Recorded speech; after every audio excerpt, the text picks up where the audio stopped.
And good early morning, everyone. Ryan Ragland with you at Revolutions Lanes in St. Joe, Missouri. And this is kind of a quick, unannounced deal going on right now with kind of got a quick call yesterday from Dan.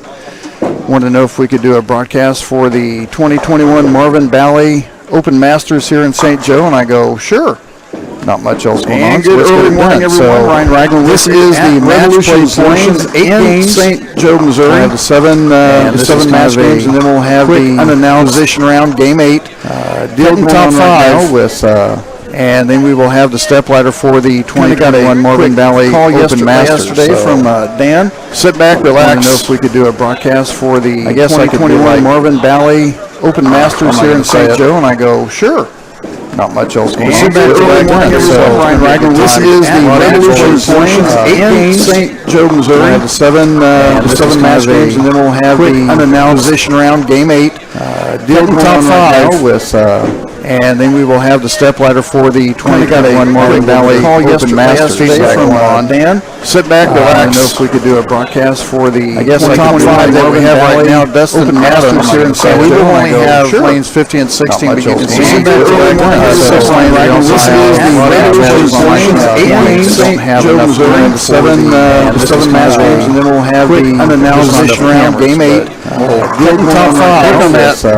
And later on, we'll have the step ladder for the 2021 Marvin Bally Open Masters from Dan. Sit back, relax. We could do a broadcast for the top 5 that we have right now. Best Open Masters here in St. Joe. We only have lanes 50 and 16. This is the early morning. This is Revolutions Lanes in St. Joe, Missouri. Seven match games, and we'll have the unannounced round, game 8. Ryan Brown on that 1826. Later on, we'll have the step ladder for the 2021 Marvin Bally Open Masters from 1812. Sit back, relax. And broadcast for the top 5 that we have right now. Best Open Masters here in St. Joe.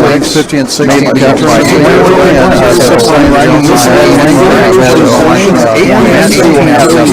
Seven match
games, Ryan Brown on that 1826. Later on, we'll have the step ladder for the 2021 Marvin Bally Open Masters 14, 12. Sit back, relax. And broadcast for the top 5 that we have right now. Best Open Masters here in St. Joe. 50 and 16. Sit back, relax. And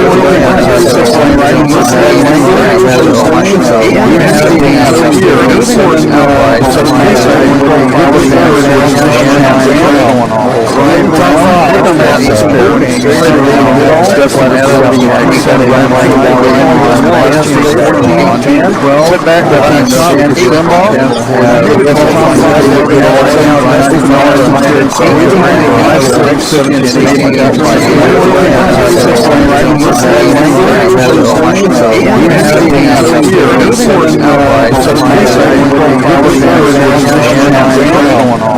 Sit back,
Lo and behold, I do believe we have the proper sound. If I can get someone to listen to me that for a little bit and just make sure that the sound's coming through okay. Just listen to it. Sorry about the audio problems earlier. I'm not sure what happened. Ryan Ragland with you at Revolutions Lane as we are at the 2021 Marvin Bally Open Masters. Does it sound okay?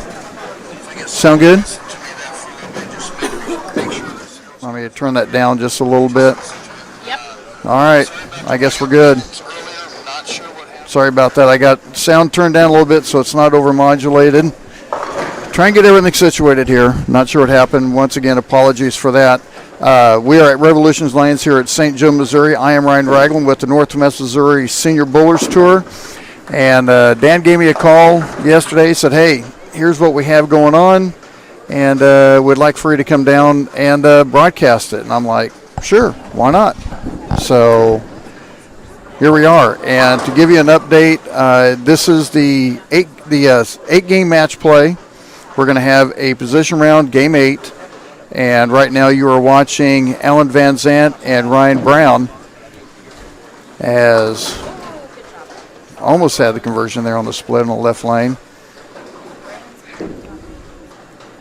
As Ryan Brown has pretty much had his way this game, obviously, with the front 8.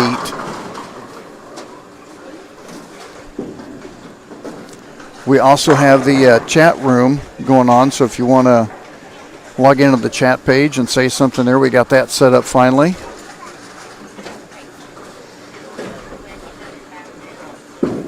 I got that one in just a little bit, and he carries the 10, so he has the front 9.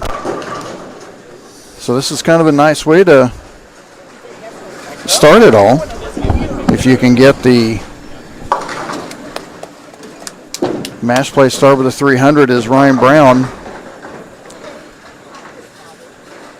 Qualified 1826.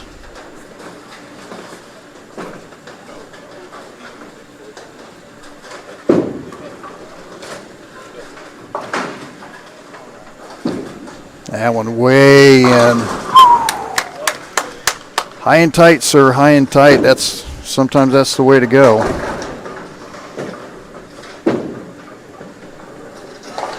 As I'm getting the rest of the scores transcribed down, so it makes it a little bit easier for me, as I'll get the rundowns of qualifying.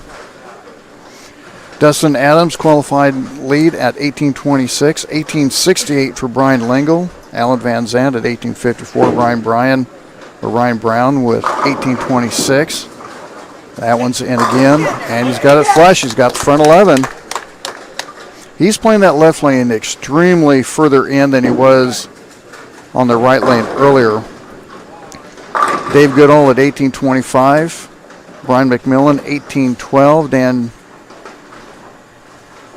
Shemba, I still mess his name up. I apologize for that. And Brian Leibel, at 1783. So the 12th shot for Ryan Brown. Looks good. That's how you do it. That's how you start match play off with a 300. Nice job by Ryan Brown.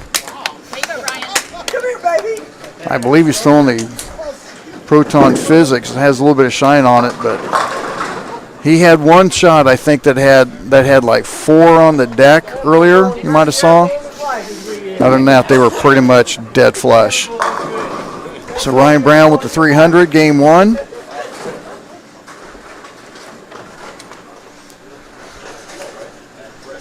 And Alan Van Zandt finishing up his score.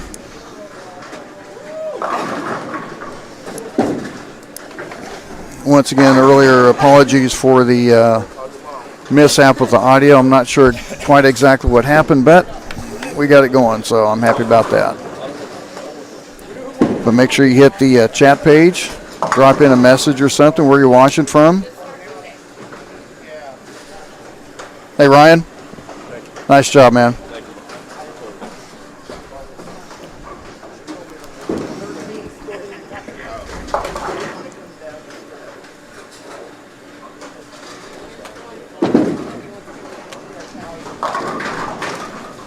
And looks like 230 for Dave Goodall, as he's going to, Brian McMillan, as he's going to defeat Dave Goodall. And also they get 30 pins bonus.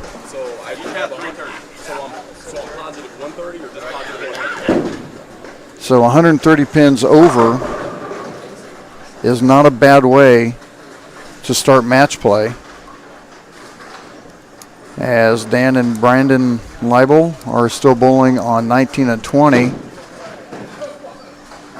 as Dan has 122 in the 8th working on a double, or actually 192 in the 6th working on a double.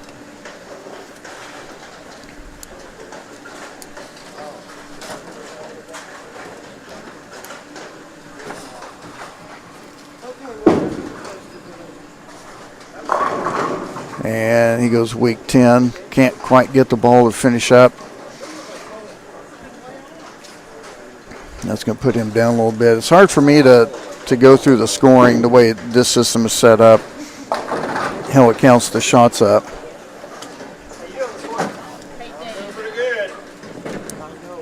But Brad Lingle finishes up with 202.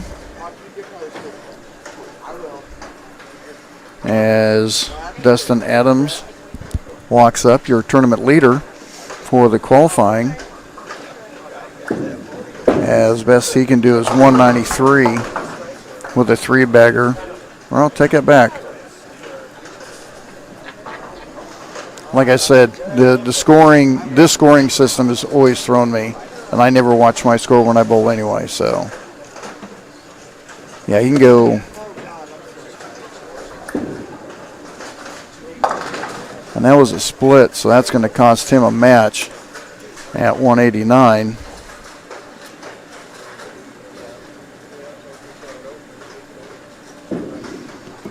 So waiting on Dan and Brandon.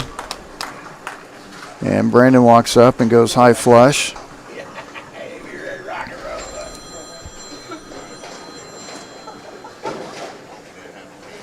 So he can punch out for 212. And Dan can only strike out for 191. So our next match here is going to be David Goodall against Dan Schimmerbach. On 13 and 14, it's going to be Brian McMillan going up against Brian Leibel. On 17 and 18, it's going to be Brad Lingle and Ryan Brown. And on 19 and 20, it's going to be Dustin Adams going up against Alan Van Zant. So that's your round 2 matchups.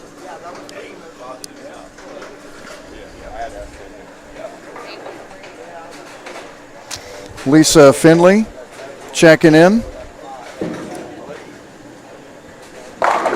Says good morning. And Jay Simmons says good start, Ryan. Yeah, that's about as good a start as you can get. So can't be hating that. Make sure you hit the like and subscribe button. Also a reminder, next week's matchup for the Northwest Missouri Senior Bowlers Tour is going to be at Memory Lanes in Moberly, Missouri, and probably will not have a finals broadcast on that. If we do, it's not going to be with this setup. I'm not going to be able to, probably not going to be able to make it with some back issues I'm dealing with.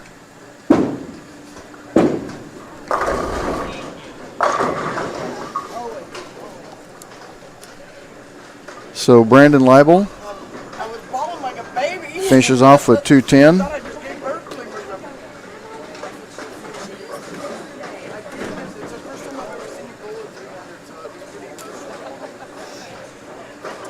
So the lower seeds all won the first match, which is kind of interesting. 2 defeated 1, 3 defeated 4, 6 defeated 5, and 8 defeated 7. So something you don't see very often. Of course, this is March Madness.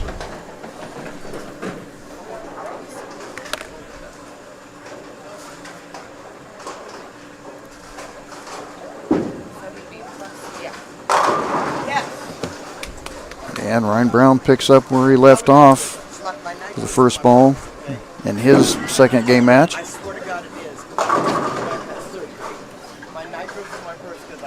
And Dan finishes off with 189.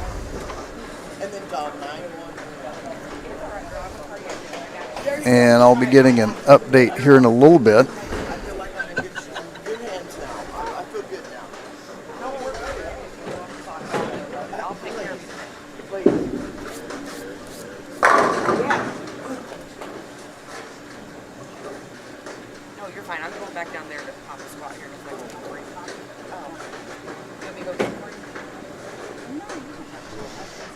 Waiting on my buddy Sam to get here. He's supposed to be here. He usually joins me. He barely missed the cut. He qualified 10th. Sam Zeblin Jr.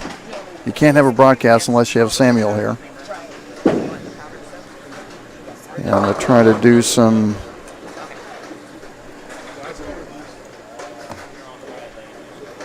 see if I can do some quick mathematics here.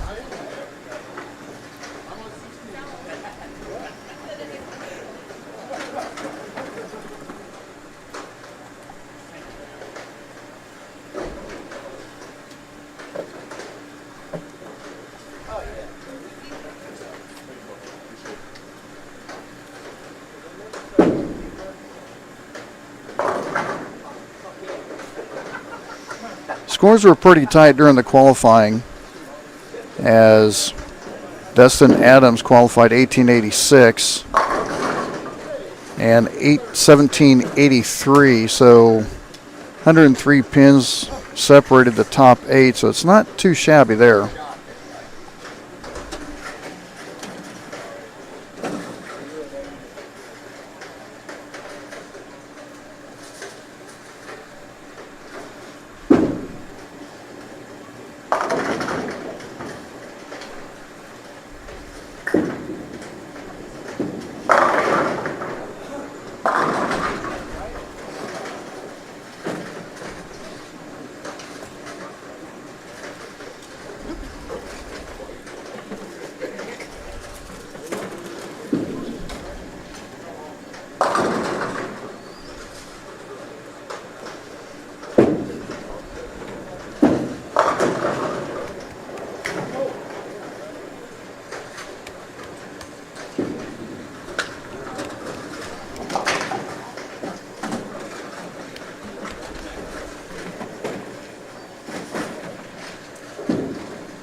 So if I do this right,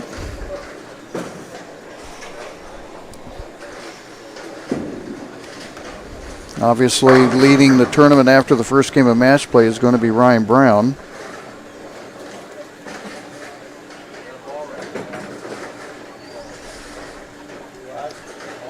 Still in second is going to be Brad Langle.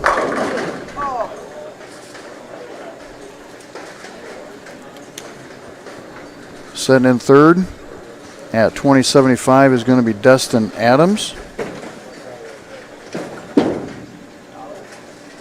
And 3 pins behind him at 2072 is going to be Brian McMillan. So he's going to jump from 6th to 4th.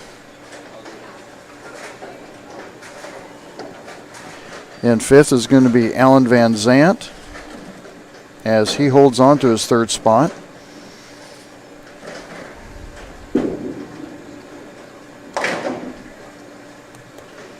Brandon Leibel with his wins going to advance from 8th to 6th with 2023.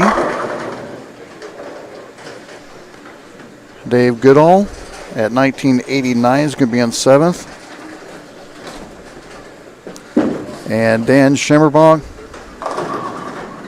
is at 1984. As I say, that is unofficial until I get the official sheet, but that's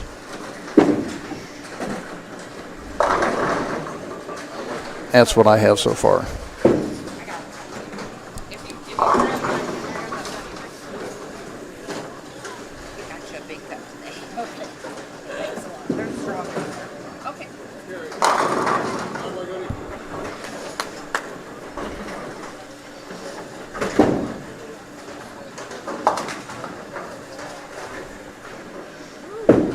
Dave Goodall with the nice. They're doing this one a little bit different. Usually start on the right and go back over to the left. There are no absolute rules.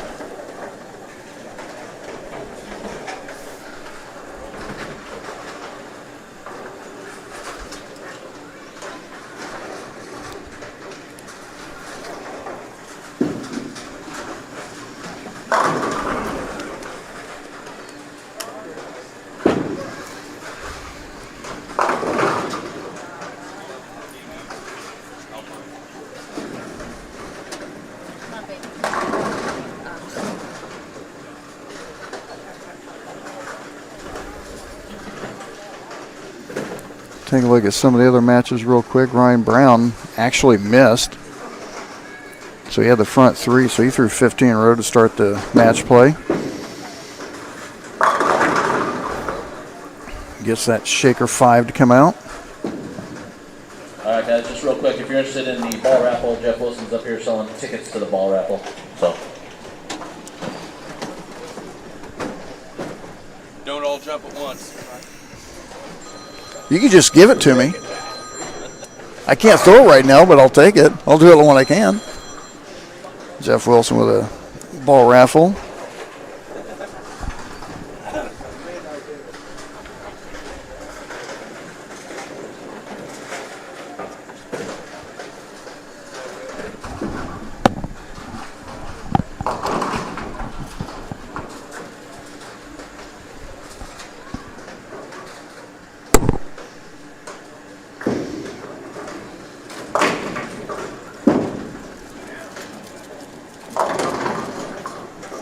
Can't quite get the 7 to push out.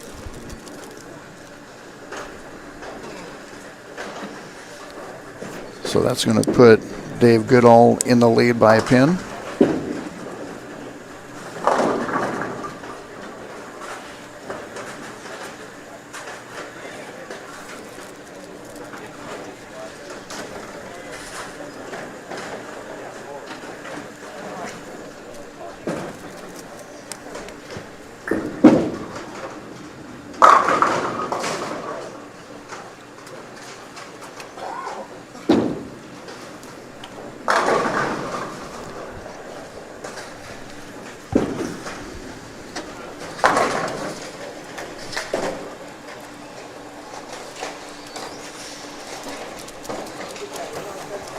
Want to remind everyone you are watching the 2021 Marvin Bally Masters Open, or Open Masters.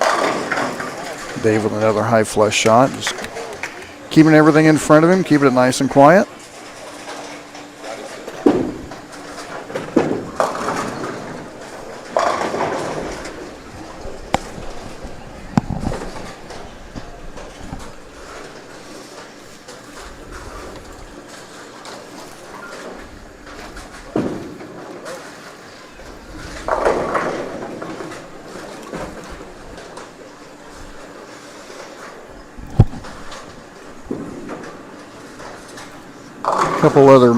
Another match on 19 and 20 that's off the camera view.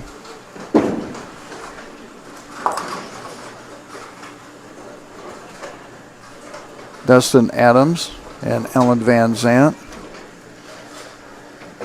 As Adams has a 3-bagger spare strike and throws a 2-4-8-10 split. As Ellen Van Zant has a double spare 3-bagger. So that puts a big cog in for Dustin Adams.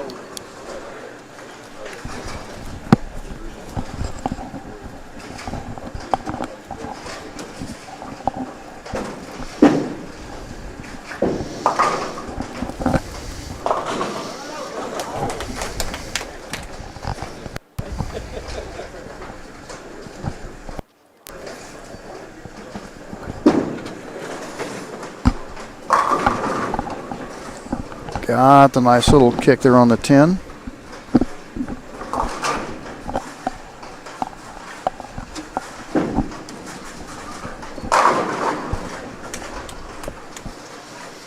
And Ryan Brown with a nice high flush as he gets back on the roll again. He has a 3-bagger, spare strike, spare strike. So he's walking up in the 8th. And Brad Lingle has a 3-bagger, spare strike, or a couple spares, an open, a double, and a spare. So Ryan Brown really looking to take a stranglehold on the lead, as unofficially he has a 56-pin lead right now, and he just gets the nice shake it there on 17. Clean living, son, clean living.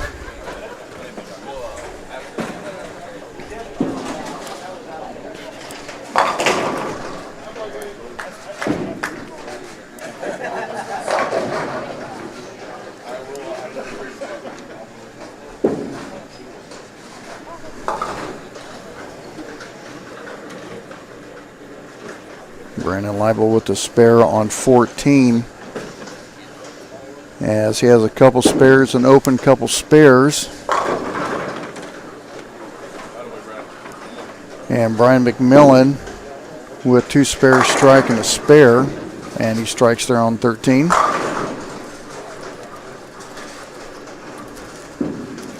Tight match here on 15 and 16. Goodall just can't quite get that 10 pin to kick out.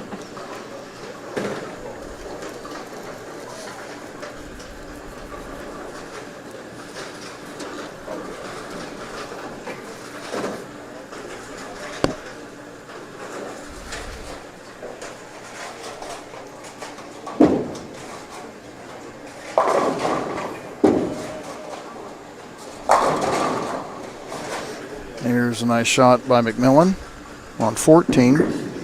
Help, help. I could kind of see the angle on that one. Didn't know if it was going to hang on or not.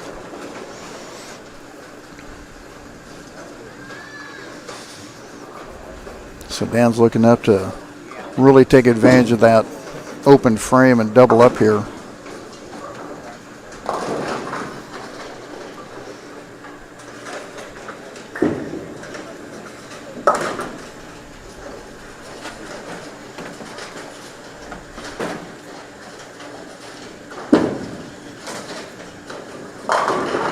Wrap 10.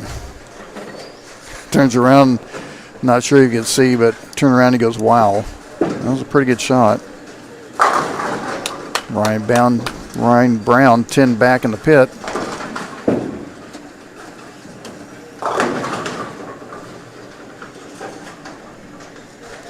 Still a tight match on 19 and 20 with Dustin Adams and Ellen Van Zant.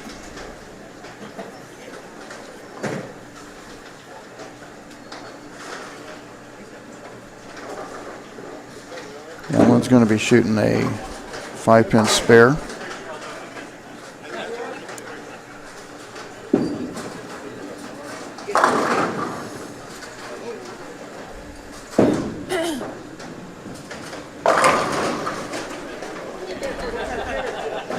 Brandon Leibel, who just threw the strike on 14, actually a tournament win, a tour win on the Northwest Missouri Senior Bowlers Tour at College Lanes,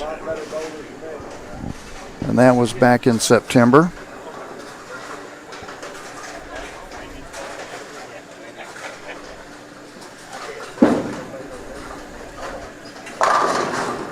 Dan, a good extension on that one. That puts him in a good spot into the 10th.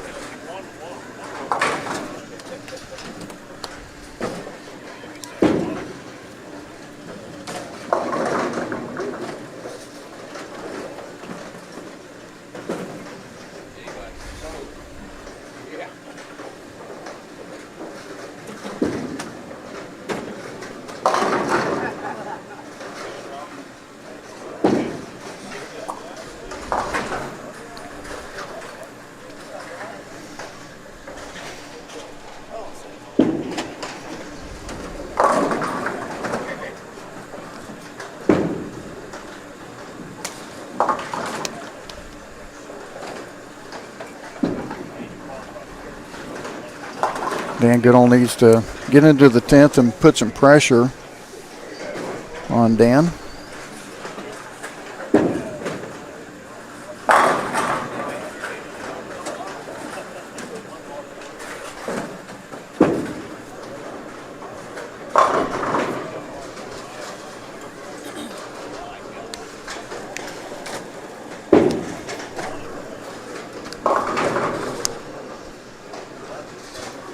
We start coming to the end of the second game of match play.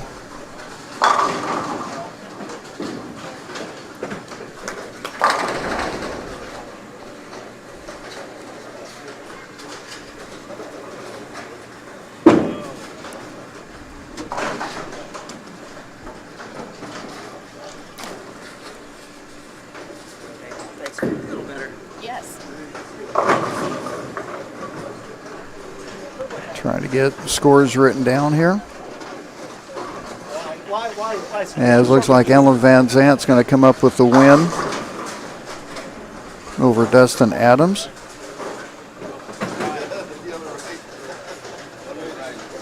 And Dave Goodall is going to come up just a bit short, as long as Dan stays clean. And Lingle is going to shoot 201.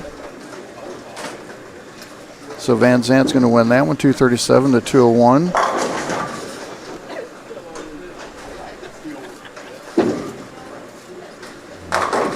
And Goodall is going to finish 227.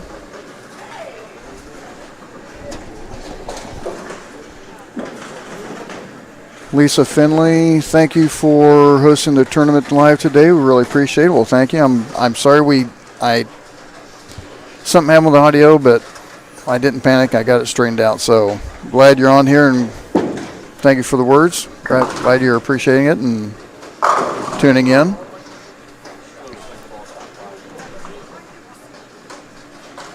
As Dustin Adams walking up for one more, as he has a chance to shoot 238. If he does that, it's going to get him just 7 pins shy of the win.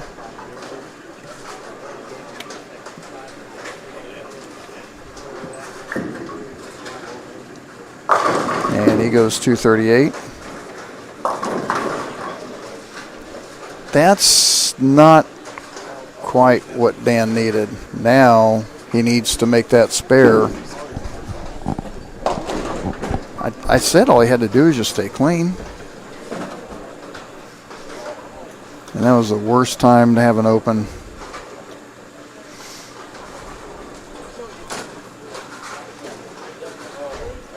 And Dave Goodall punched out in the 10th, and that's how huge that was. And he's going to go 9 out.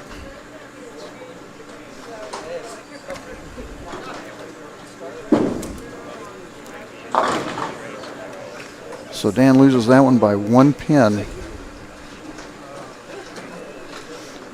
And the only other match we have going on is 13 and 14. That's Brian McMillan and Brandon Leibel. Brandon with this strike. Or excuse me. Yeah, Brian with the strike.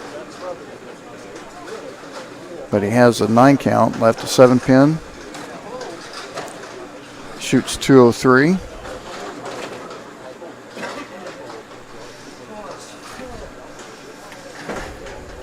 And Brandon Leibel has 121 in the 7th, working on a double.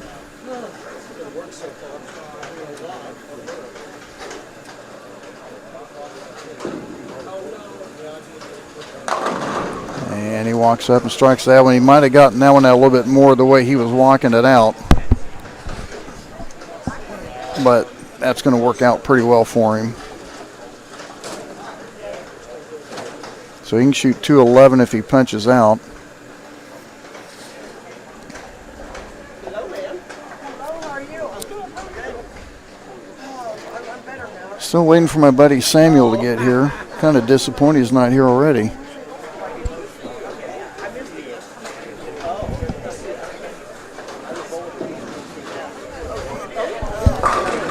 Brandon walks up and high flushes that one, so he's going to get the win.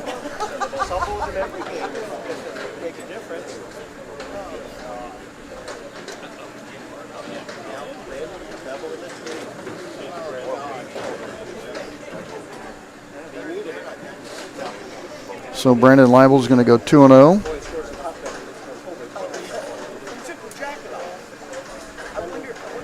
Just needs 3 pins for this one for the win. As he's setting 6th right now, taking the top 5 for the match play after this. Ooh, gets the nice break. And he goes 2-11. So we're going to take a quick timeout when they get started. I'm going to do some quick math, and we will be back with match game number 3.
All right, Ryan Ragland back with you at Revolutions Lanes in St. Joe, Missouri for the 2021 Marvin Bally Open Masters. And I have been corrected. I thought scores were carrying over from match play or from qualifying, and they do not. So that changes a lot of stuff. Well, changes a little bit of the positions. I was carrying stuff over from the qualifying from yesterday, and it does not. So with that in mind, Ryan Brown is leading. Obviously with 597 because he gets the 30 pins handicap or the 30 pins bonus for the win. Dave Goodall is in second at 519. Brandon Leibel is at 481. Alan Van Zant at 451. Brad Lengel at 433. Dustin Adams 427. Dan Schimmerbach at 415. And then Brian McMillan at 367.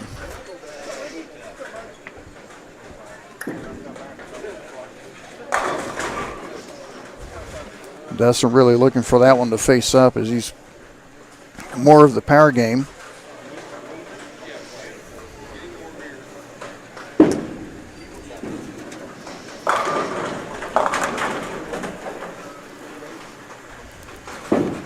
So the matches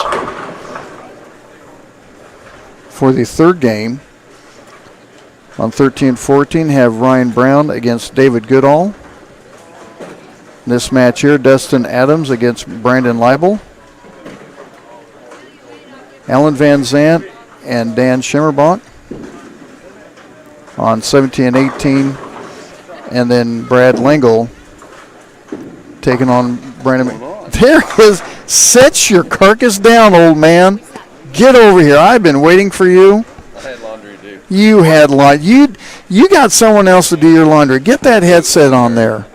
Get that headset. You think you're going to come around here and not be on? You're kidding me.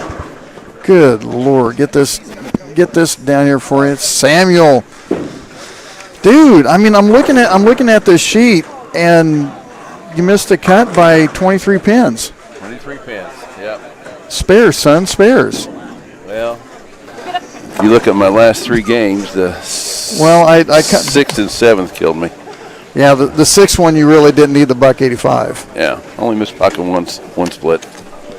Lost my carry, didn't get deep enough. That happens. Made the move on 17-18 and started out with a weak ball and leave an 8-10 and go back to my big ball. And the next seven, solid 10, 256, fast 8. Well, there's PBA Dan. You missed all the fireworks. Ryan Brown with the 300 to start match play. He did that yesterday, bowling with me, right out of the gates. Huh? Yeah. Brian bowled good all day. Had to keep his trick is ball speed. Yeah, it's well with his game. I can already tell. And this is the first time I've really seen him bowl. It's where he catches the friction. Right. So much of a power game, and that one on lane 14 just got dead in. But as long as he keeps it in line and catches the early friction, that's all he needs to do. To me, his game needs to be 30 to 35 feet max. Pretty close. I mean, I bowl. He's not going to look for anything to recover on the back end. No, he don't have that type of game. But yesterday, when they got a little carry down, he took about a mile off it, and then he started bowling better again. And that's what I told him: so make sure you match your ball speed, what the ball's doing out there. Yeah. He's to the point where his, you're almost going old school with the ball speed. The ball is going to tell you if you need to slow it down or speed it up. And he kept it. He keeps it in the pocket. Don't miss it. He made all his spares yesterday. I mean, I was very happy with him. I mean, he was a lot of fun to bowl with. Yeah. I tried to get him high five. I had to stand on a chair. He's so much taller than me. He even turned his Facebook app on to watch us bowl. I picked the 4.9 up, and he picked the 4.10 up. So really, I'll just step it up on you a little bit there. Yeah. He's made a ball change there on 13. Went to this cell. He threw that quite a bit. Something that's going to read off the spot just a little bit harder. That's what he shot the 300 out of the gate with yesterday. He's throwing the, I think that's the Photon Physics. Yeah, that's his second favorite ball. Yeah. I have yet to purchase both of them because right now I'm MIA. Pulled a muscle in my back Thursday morning, and I really haven't been able to do much of anything. So I have the sale. I'm pretty happy with it. You know what? I've been meaning to get it, and I just purchased. I just purchased the Idol because Bowler's Mart is where I get a lot of my stuff since I drill my own stuff, and they have the Afterpay, which is awesome. So, hey, a plug for my boys up in Michigan, Mike Calhoun, Bowler's Mart. That's just where I get it. But then, support your local. I can, like I said, I can do that because I drill my own stuff, so I get away with that. But yeah, just a plug there. But I just got the Idol. I've seen that thing thrown too many times. The Synergy. Idle Synergy? Nope, just Idle. Original. Oh, the pink. The purple? No, the pink. Isn't the dull one? I think it's purple. Then they got the blue one. The pinkish purple, yeah. It's the original Idle, yeah. Yeah. They had that on a pretty good price, and I'm like, I really can't afford not to get that, so. Yeah, we just got back from Pittsburgh, Kansas last week. How'd that go for you? Like bowling on flypaper. As soon as your slide foot hit, you stopped. Oh, I bowled Springfield last weekend, and I'm back up here. Team event's always pretty tacky on Springfield. It was I don't know.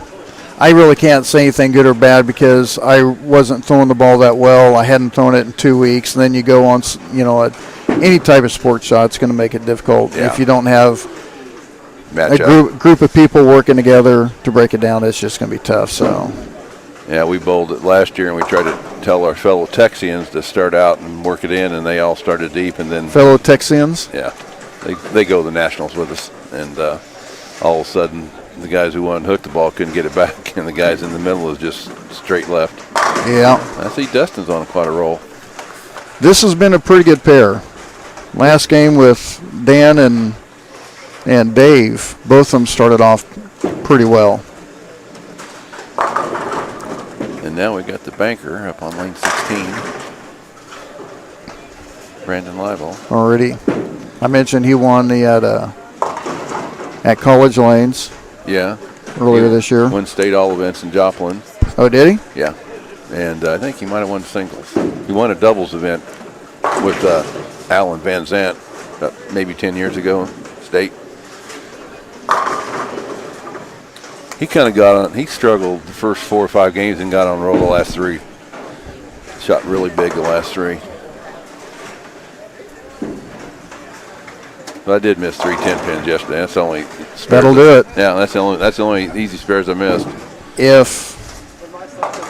I couldn't even tell you how many regionals I've bowled and missed the cut by 20, 30 pins, and fix my 9 count spares at the time. I'd have been all right. I'd have made a lot more money.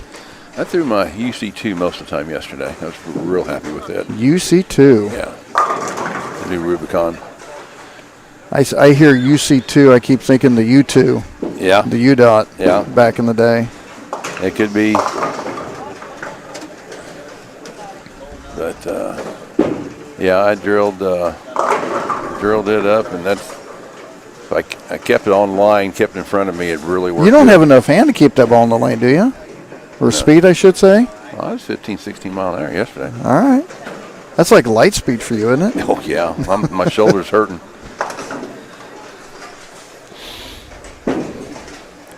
But Dick Stevens drilled some of my stuff, and talked to him and Scotty Griner. I went to a tournament in St. Louis, and I was throwing my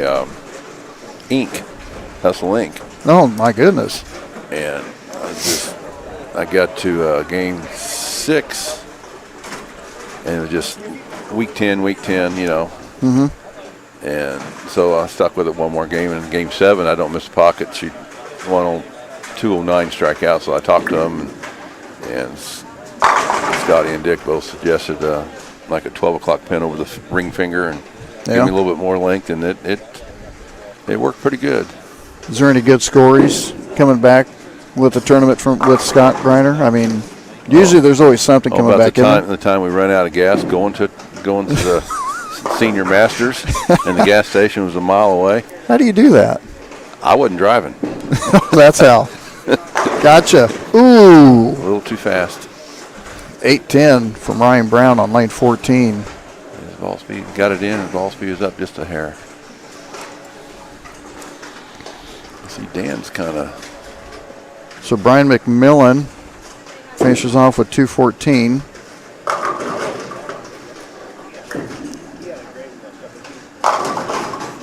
Hit it. Yeah, baby. Langle can go. I always have to back up on this. He can go 220. 227. 227. So he needs this one here on lane 20. I see Dan missed his killer pin. Has been killing him. Yeah, he had the 4-7-10 in the 10th and ended up losing by 1 pin to Goodall last game. Ooh, he that's beat him 216. If he spares 215. Right, yeah, my bad. I was wrong on that, which is normal. I'll help you on these scores. It takes a while to get used to these. These. Just a little late on the roll. Where's Jack? Okay. Did he bring this boy toy with him? Yeah. He's got a friend he goes to school with from Croatia, 6'11". Wow. And if you watch the NBA, how many 6'11" Croatia guys you see in there? Exactly. Tons. A whole bunch of them. So yeah. 225 for Brad.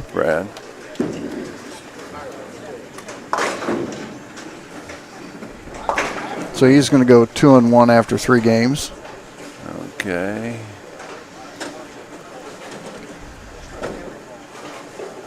So possible 212.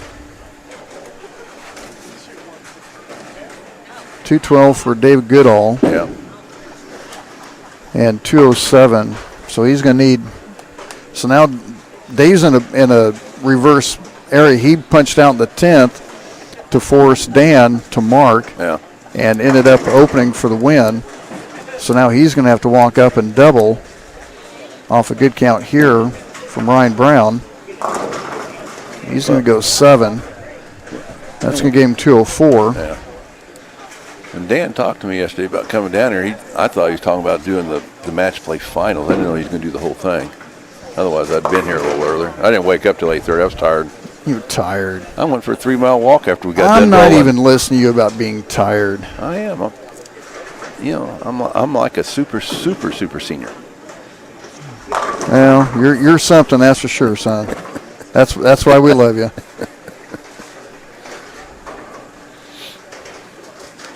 Dan's the ball change. Going to my hustle. Like that hustle. I love it. Oh, good episode of the door. Uh-oh. Second time that's happened. Let's see what he's got. 7, 89. Yeah, you can open the door for Brian. Let's see. Trying to get all these scores transfer right here. Allen can shoot 155 punches. It's kind of amazing how that turns around and bites you after you get a good break and punch out the 10 and you get in the same situation. Yeah, I think a lot of guys sometimes they try to place the ball instead of just letting the ball work for them. Yeah. And I got a son like that, and once he lets it work for him, the bowl's really good. He's got some good hand in that. That'll get you a win a lot of times. So another possible 300 on 15. Is this a good pair? Well, Ryan Brown had his on 23-24. Yeah, but he shot the first one this morning on 15-16. 23-24 has been our best pair. I've had 299. Jesse's had 299. There's been 3 300s on that pair in the league. Now there have been some big scores on the low end. I think somebody had one on 15-16 earlier this year. But we bowled from 11 and 12 to the right on Tuesday. Let's see, Allen punched for 155. Dan's just got to get a good count. I mean, you want to get the win, but you'd like to get a win with a big score. That's kind of what helps there. Yeah. So front 11 for Dustin. That'll help any cause. And I had thought that scores carried over from. No. We argued that for years. I can't bowl in this, can I? No, you're not old enough. I appreciate that, Sam. Okay. No, we had Brian Maniti and Ryan Burks were upset because they couldn't bowl in it, but I said it goes off last year's. Right. And for years we used to have it the first weekend in April. John Crawford, 25 years ago, said, well, let's just set a date up because, you know, you have the USBC and the state. And the looks good. Springfield. Flush. That'll get it there every time. Yeah. You know, a lot of tournaments. And then when we had the new regime take over about 4 or 5 years ago, they changed it, and then they're talking about picking another date so everybody knows. They had a qualifier for this. They had a bunch of guys get hurt and didn't want to bowl. Right. And so they only had 11 guys show up for the qualifier, and they had 11 openings.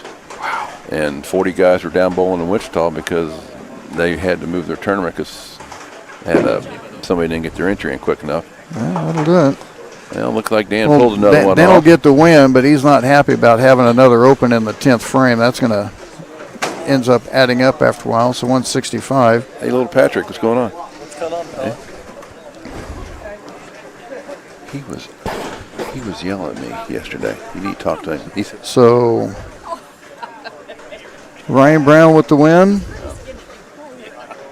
Dustin Adams with the win. Dan with the win. And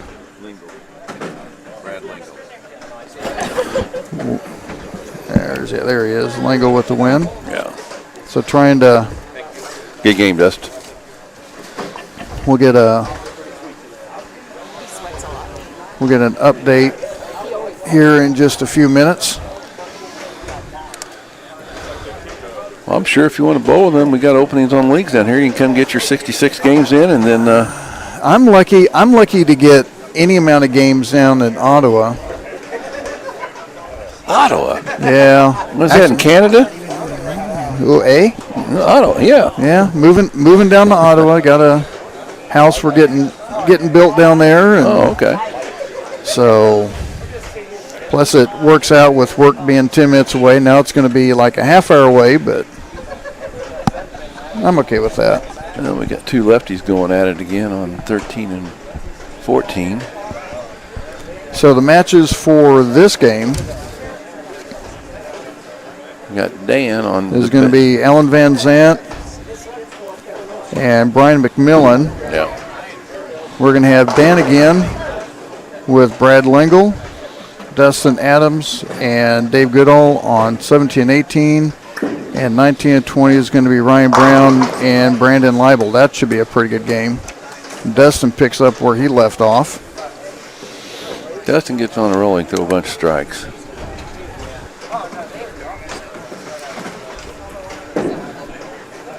Now he's that power game too, but he has a rev rate where he can, if he needs to, he can really slow down and wheel it. Right. Where the difference with Ryan Brown is he's more the up and in power game, and he just has to make that early read. Yeah. Which is kind of bad for him. If he's going with a lot of guys that really fries up the heads, that's going to make it difficult for him. This is the first time we've been able to see Brad Lingle on this pair. Let's see what Dan's going to throw. Dan don't look as comfortable as he did yesterday. He's not. Well, let's see, what did he shoot over here last game? Shot 226 on this pair.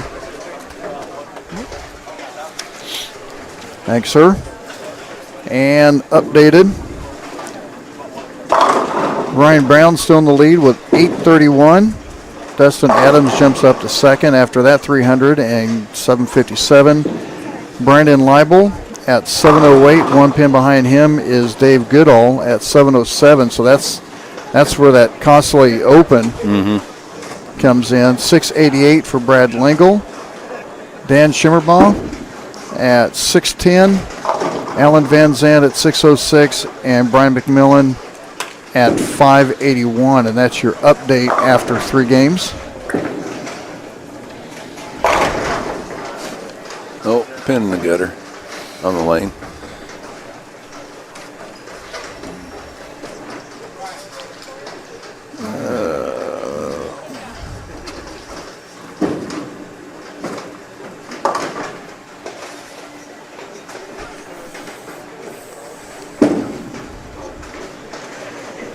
Ooh, slid that right off the 7-pin. Got it.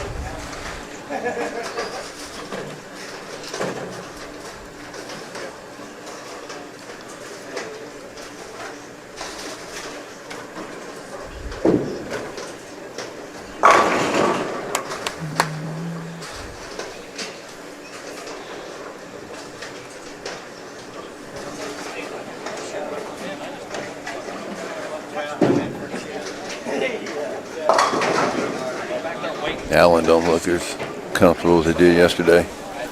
It's amazing how you can come back same house and and for whatever reason just happens. Yeah. I started with him and I ran into him the 5th game, so we both catched everybody about the 5th game, and I asked him how the left side was because we really don't have a lot of good lefties down here, and he said it pretty much played the same, crossing the pairs. So I think Brad used to bolt Savannah until it had its accident, and he's at the belt right now.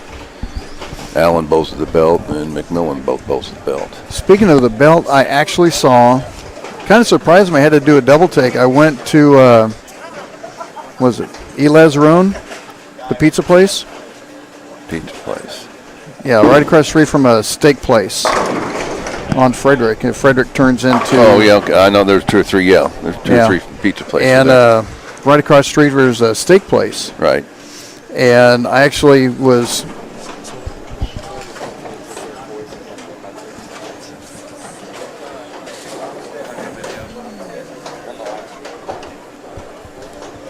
What do you say? Some reason the voice is behind 30 seconds from the video. I don't know. Well, I'm not sure how that's happening.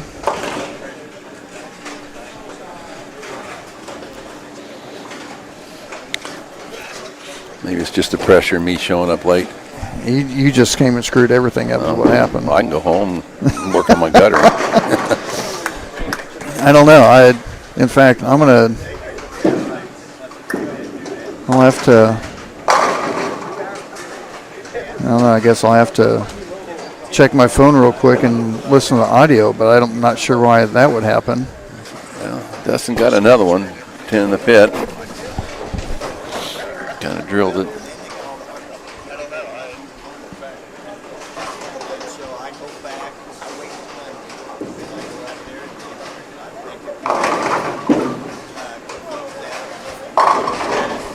Brad threw another one. Yes, looks like it's a good pair on both sides so far.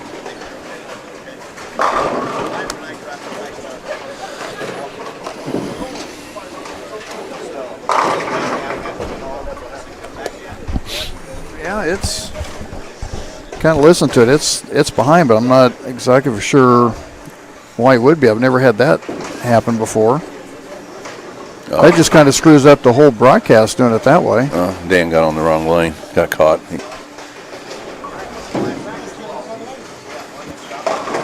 Jason Chris checking in. Mr. Face or Face. Lisa Finley. Mike Ross. Eric Cordell. Talked to Jay Simmons earlier. K-Dub. Yeah, I'm not sure why we have such a delay between the audio and the video. I'm not sure what. That's weird how that would happen, though. So, was you close in the area when Dan called you, or? I was home. Oh, you was home? I was home yesterday. Oh, okay. Yeah, he sent me a text and I was out walking, and he called me. I said, yeah, I just got back and was icing my knee. I think Dan just kind of needs just to sit down, decompress, I'm afraid to make any comment on what's going on because it's going to be so late on everything that's going on now. Yeah. Dustin's got a ham bone. We don't do that around here, thank you. Okay. You kind of keep that to yourself. Okay. Well, you can't throw 4 in a row no more? Just a ham bone is stupid. I think so. Yahtzee, 6-pack. Yeah. Okay, but ham bone, what's that?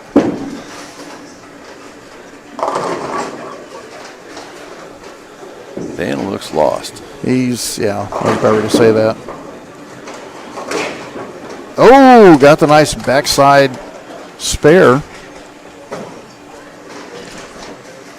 by McMillan on the 4-7 or 4-10. Kicked it enough out of the pit. Ooh, that got out there. And it goes flush. Yeah. Right now, Dustin Adams, he is, 43, makes it 74 pins behind Ryan Brown. I'm pretty sure he wants to... Well, him and Ryan are matching strikes right now. They're going. Yeah, Ryan's got the front 4.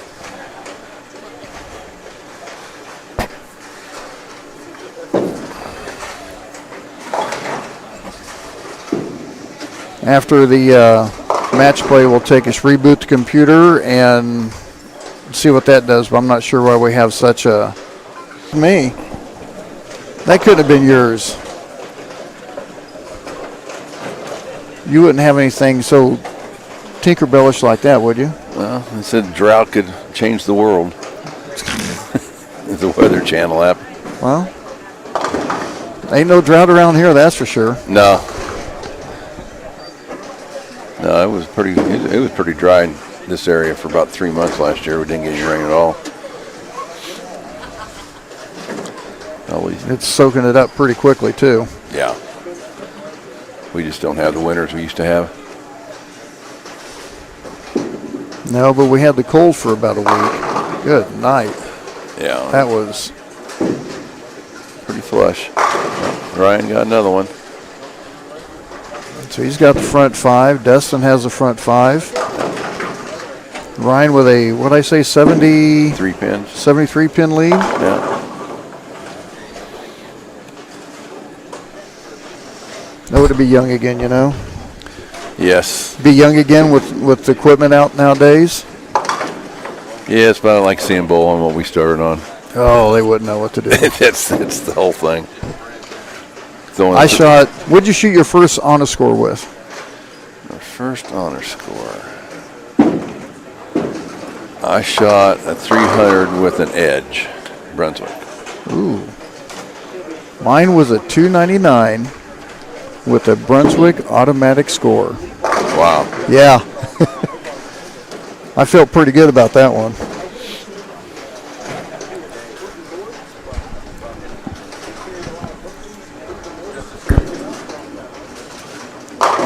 I didn't shoot my first 300 until I had I think it was the original Beast.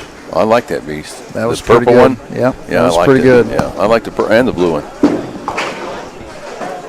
In fact, I bought a T-shirt out the Nationals Beast, and I was wearing it in the league, and we used to both Friday mornings, and this gal kept saying, Jesse, I want one of those for my kids. I want one of those for my kids. Looks like Dan made a ball change.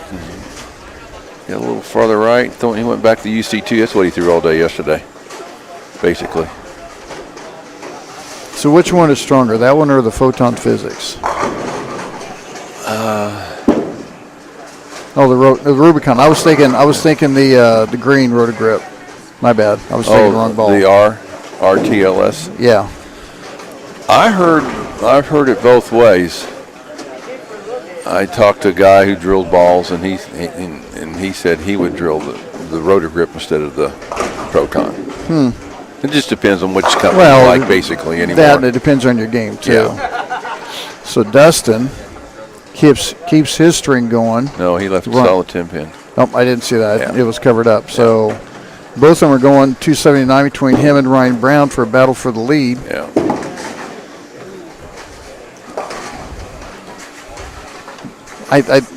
Dan right now is what they call hating life. Yep. Well, he's mad because I'm up here in the counter drilling on his ball rep when we go to tournaments. Well, you told him to slow it down a little bit. Yeah. Told him to go his feet. Evidently, that wasn't the only problem.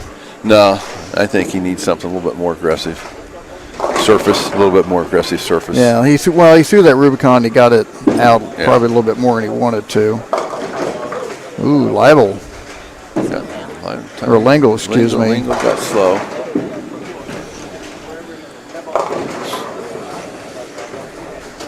Goodell got a good break and knocked 7 out of that split. I see Brandon's still looking for his first strike. He's going to need a hug from his wife. Hang on. They just look like they're just a little tighter, a little bit. I mean, you always want to go with a ball that got you here, but sometimes you just gotta. Yeah, that's usually the hardest thing to do. Yeah. And I've done that in match play a couple times where I'm just.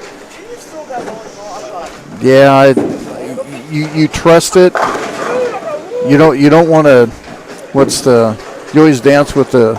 Yeah. The one that got you there. Yeah, I know what you're talking about. Yeah, I've been there. In fact, I did that at Topeka when we had our stop there. When I made the finals, I'd shoot 250 something to get into the cut with the velocity torque. Yeah. I should have stuck with it, and I went back to what I like to throw, and I got Brian Manini, but then I had Brian Manini once too. Solid 8-pin kill me. And he still rubs that in. Well, yeah, that's what he does. But I got him in Pittsburgh. I walked him by about 200 pins. Ryan Brown just goes 8 spare. 9 spare. Oh, it was 9 spare, my bad. 9 spare. He left a 4-pin. And now Dustin's going to make a little bit. Or no, Ryan Brown with being back-to-back still going to help him. Yeah, he's going 260. Right, Dustin's 259 pace now. Dan made a good shot. Generally, the right lanes are a little hangier here on the right side force. Right. And the last time I bowled here was a couple years ago. Is that when Griner was managing it? When they had one of the dance stops? But I just nothing. The only reason I was able to bowl what I did is because we were following someone that was actually throwing urethane, and there's enough of a push. Oh. And then our last game we did a double move, so nobody was bowling urethane. My ball ricocheted off the pattern. I was like, I'm done. You still throw global? I throw any. Okay, I thought you was a global guy. But the Yin, is that it? The Zen? Zen, yeah. Yeah, that ball's all over. This weekend? No, I'm probably going to stay here with my back the way it is. So it looks like. Oh, Allen. This is not Allen. Allen was just like 210, 215, 220, 230 all day. McMillan's going to move up. McMillan's going to win that shot or win that game. 144 for Van Zant, so that's not gonna help on the totals. Dan's going to those stops down in Florida. Oh yeah. And he's already give Griner. Maybe that's where all his hooking stuff's at. He gives Scotty to drive down there so he doesn't ship on an airplane. Well, his proton physics, his RTLS, and I mean, I don't think he can throw those on this because his ball speed's like mine. Yeah. Yeah, to throw those, you got to have a ton of ball speed. Oh, your buddy Angie shot 2,100 in Pittsburgh last weekend. Oh, really? Yes. I know she had at least 5 or 6 opens and team events. I don't even want to try to face her. She had knocked me in the middle last week for sure. And her husband shot 300 down there with that hustle, the solid. Yeah. I haven't been able to pull that one out for a while. Yeah.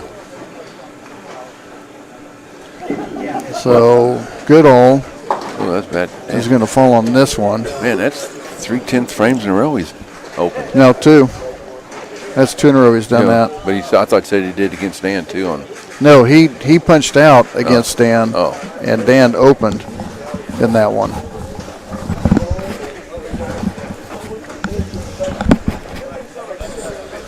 Let's see if Dan makes a good shot. Looks like his timing's just a little bit better. It's close.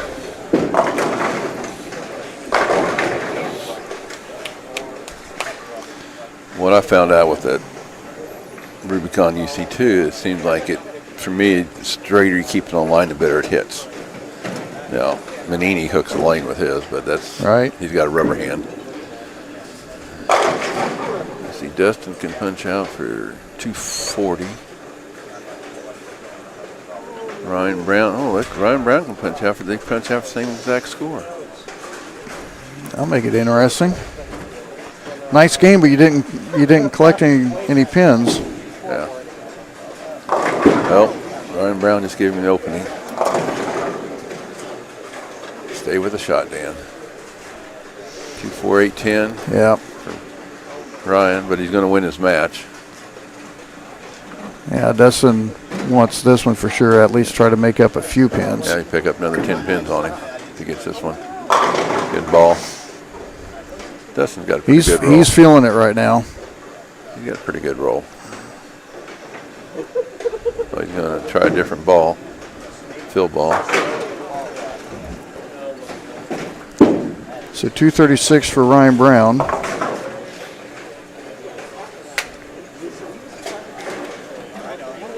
Dan struck out for 210. I think he's going to make a legal mark anyway. Yeah. Dustin generally throws a lot, likes throwing surface on all his equipment. That's you see with the shiny ball, it's something new. So Dustin Adams goes 247 with the win. So he'll make up a few pins. Yeah. Picked up 11.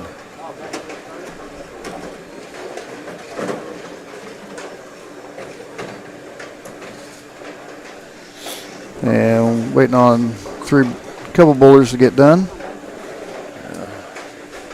Brad can punch for 219. He's got to have this one.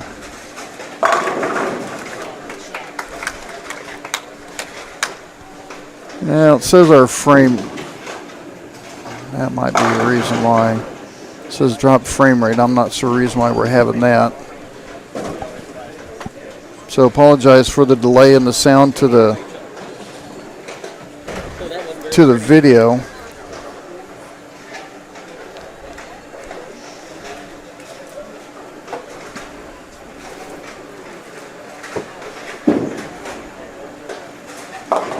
Oh. Oh. That hurts. Yes. That's the second time he done that on that lane, I think. Yep. Got 5 in the. He still pulls out the win, though. 214, 210.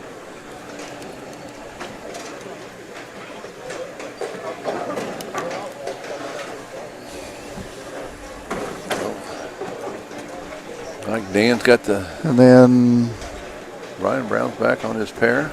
Van Zant shot 200. Allen shot 144.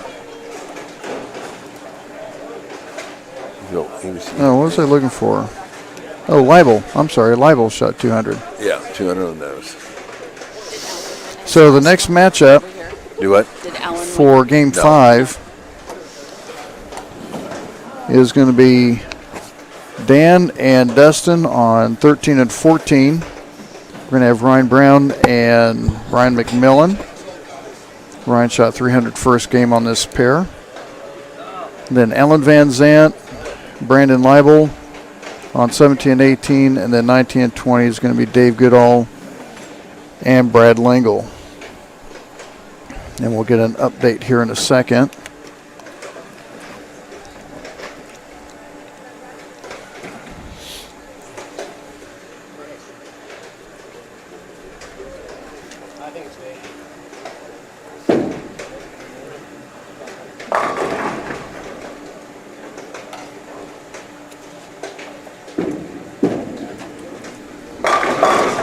Ryan Brown, 10 to pit.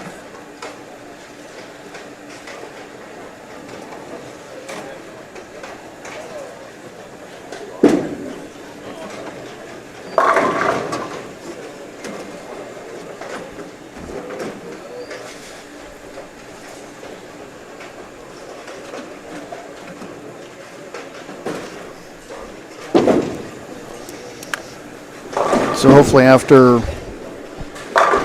as we head into Game 5, like I said, we will reset the computer and everything, and we'll reset everything for the match play. I'm not sure how long they'll take for that, but it won't take that long for us to reboot and get everything reset and get the audio and everything back in sync again.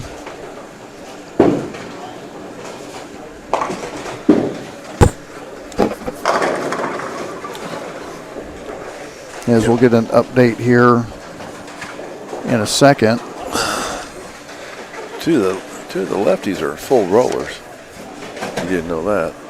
I knew Langle was, but Allen's pretty much a full roller too. Okay.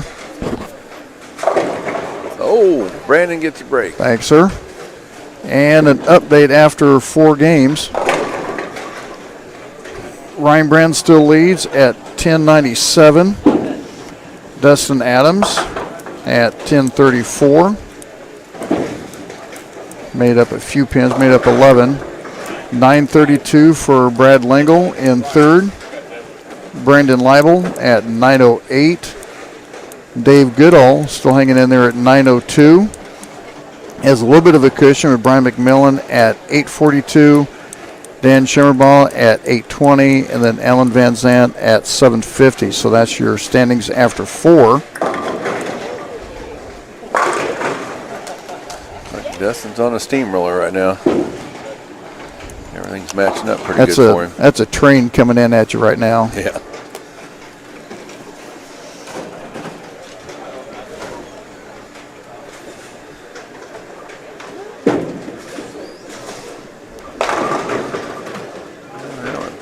I'll tell you what, and with Brian Manini purchasing the bowling alley, that was, in fact, I got to get me something to eat and some water so I can take some of those. But when I heard the South Side was shutting down, I was, especially after Olympia that went down, that kind of takes me back. I saw the old Olympia sign sitting behind the steak place.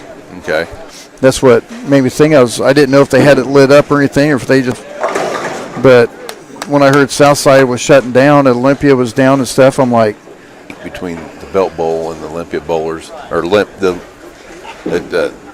Olympia bowlers said we're not going to bowl that, and then they didn't want to track all the way down here because of the distance. Oh, which you wouldn't live in Kansas City then. Texas too. I mean, a buddy of mine takes him an hour to get to the bowling alley, the one he wants to bowl at. I mean, yeah, I know guys that, they'll drive 45 minutes to go bowl league or something. Yeah. But I was glad to see that Manini ended up buying this place, and he talked about it. That he's done. And then the COVID hit, and then all of a sudden it just kind of went out, like nobody heard nothing. And then all of a sudden popped up, he bought it. I mean, it was just like out of the blue. Wow. I can't ever remember. I don't know if you saw it on 14. Ryan might have had might have been the way, but I don't think I've ever seen a head pin go by the four come off the wall and scout in front of the 4-pin. I just happened to look over and saw that. Yes, yeah. Justin walks back going, wow. Well, he's been, maybe the bowling gods are going to feel sorry for Dan and slow him down a little bit. Wow, that's mean. Yeah, I'd take that shot in a heartbeat. Hey, do that, Belmo. Scout that head pin in front of the 4. Let me see it happen. Waiting for a score correction. So Brian can get a 9 spare instead of a 7. Oh, they can do that for counter. Yeah, go ahead and throw the ball. We'll get it corrected. Yeah.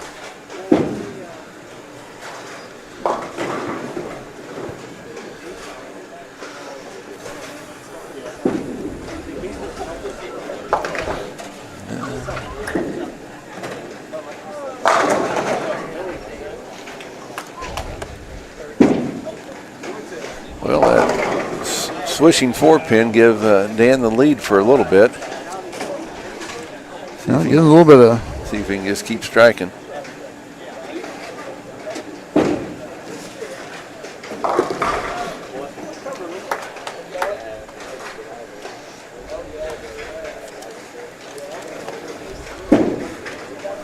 In fact, I try to. I wish they had. Had what? No, I was trying to figure out averages so far, but they have the 30 pins in instead of having your bonus pins over here, so it kind of throws me off a little bit.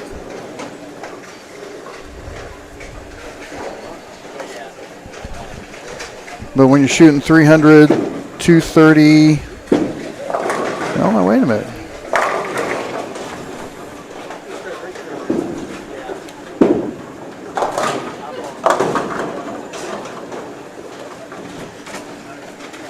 Yeah, he had 204, but still came around with the win with Ryan Brown, but he's going 300, 230, 200, 230. Yeah.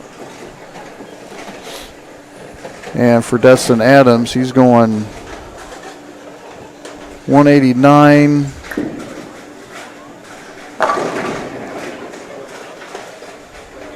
Was it 189, 238, 300, and 240.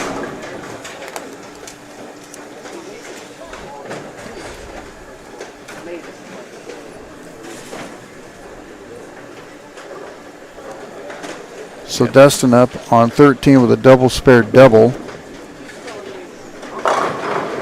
As he's bowling Dan. Maybe we just need to leave Dan on 13 and 14 as he goes spare 4-bagger. Yeah. That might be the biggest string he's had today. Well, he had 4-bagger here. Oh.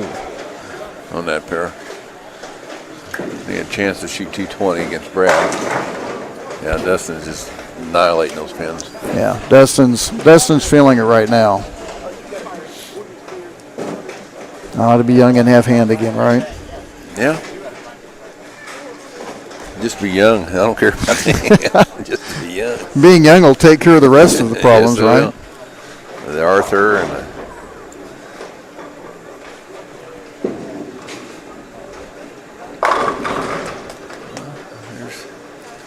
Libel showing back up. yeah, they won the state doubles title together, St. Louis one year. Those two bowling each other. Can't remember what year it was, but that's a heck of a drive up here to go bowl state if they have it in Jeff City or Columbia or end up going to St. Louis or something. It's back to St. Louis this year. Jeff City ain't bad. It's like 2.5 hours. I mean, it's not like driving to Moberly, just a little farther. I mean, Columbia same way. It's. You going to Moberly? Yeah, I'll be there. Right. I made them all this year, except couldn't bowl the first one because of my knee surgery. Yeah. Dan lost that one a little bit. Yeah, I won't. I had already talked to Dan. I told him it's just I'm probably out of commission for a couple of weeks until. Bad thing is I'm probably going to have to start doing a lot more exercising and working out and stretching. Yeah, like I was doing before, but this was just getting out of a work truck. Slipped? No. Oh. Just got out. Wow. Got loaded, had to pull up underneath the catch-all and just got out of the truck to go close the hatch and walk around the truck and just start tightening up. Like, okay.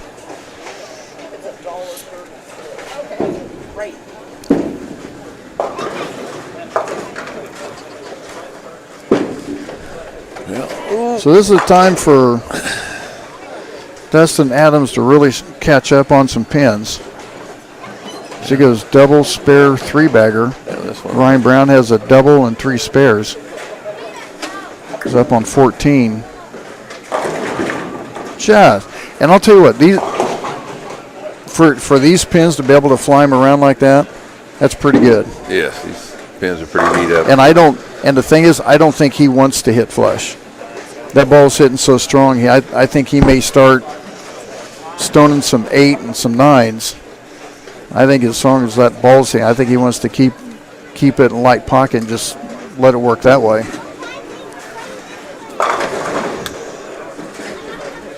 Brandon's starting to light it up a little bit. What place he in? He is in 4th. Okay. All you do is he's at 908. Make top 5. Anything can happen. Top 5 is at 902. Yeah. And then there's a 60-pin gap between 5th and 6th. So it ain't over with yet. But if Brian McMillan and Dan, if they're going to make a charge, they're going to have to do it pretty harsh. Allen's 150 off the pace with 4 to go, with this being game 5.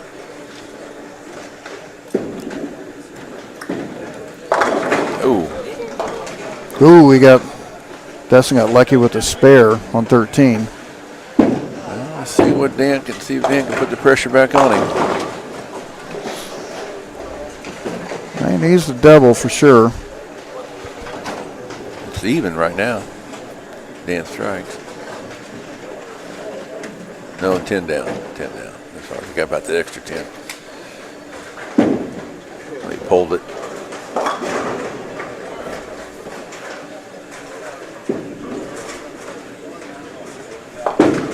He's been having calf issues with his right calf.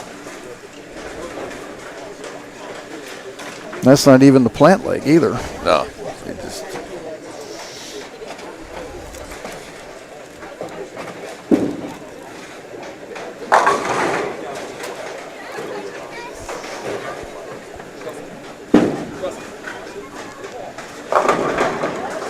Little mixer by Todd Van Zant.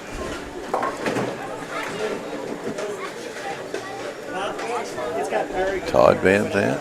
Well, that little nickname there. Well, he can get his guitar out and start playing for us. Hey, little Zudu there. Yeah.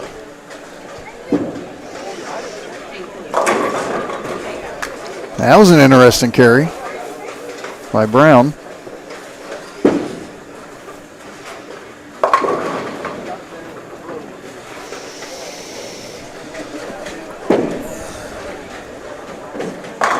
Threw that good.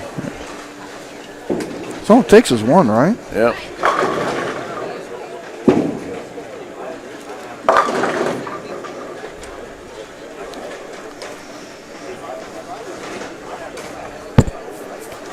This could be an interesting game when they get done. If Destin kind of keeps doing what he's doing. Ryan Brown's kind of getting back on it, answering back with a double. Destin can still shoot 250. Ooh. Wow. For whatever reason, I could just see at the bottom of his swing, Destin just got a handful on that. That's a bad break.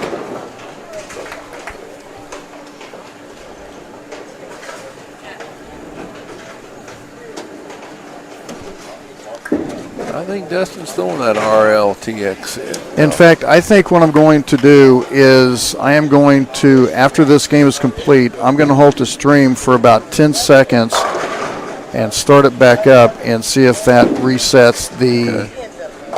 Because according to this, we've already lost another 1,400 frames. Really? Yeah. I'm not sure why, because we're hardwired in, so...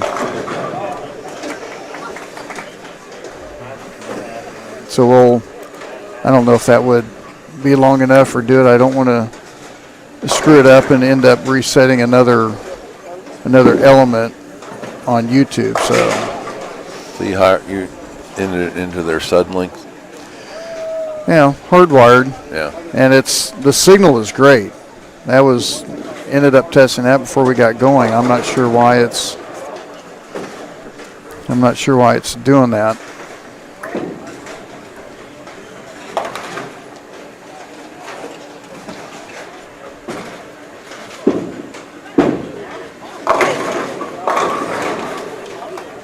Got that light hit going now. Well, Ryan does. He's going to pick up some pins on Dustin. Dustin's to shoot 223. If he runs it, he shoots 255. Nice. Great shot by Brandon. Nice.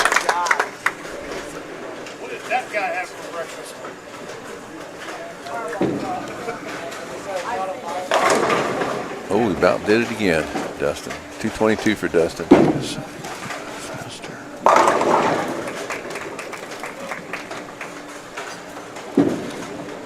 right, let me go. Oh, Ryan Brown just opened the door.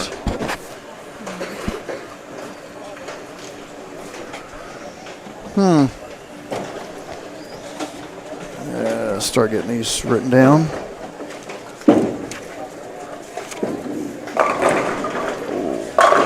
Still got Brandon Live 238.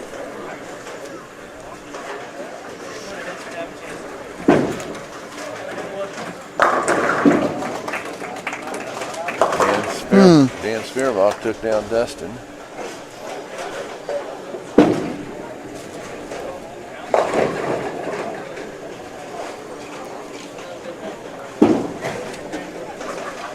So, run out some of these scores. Lingo shot 213. I think Goodell needs I'm a sure mark. 238 Libel. Shot 238. 238 for Libel. That's going to be a win. Yeah. 211 for Van Zant. Lingo had 213. Dan's going to finish off 235.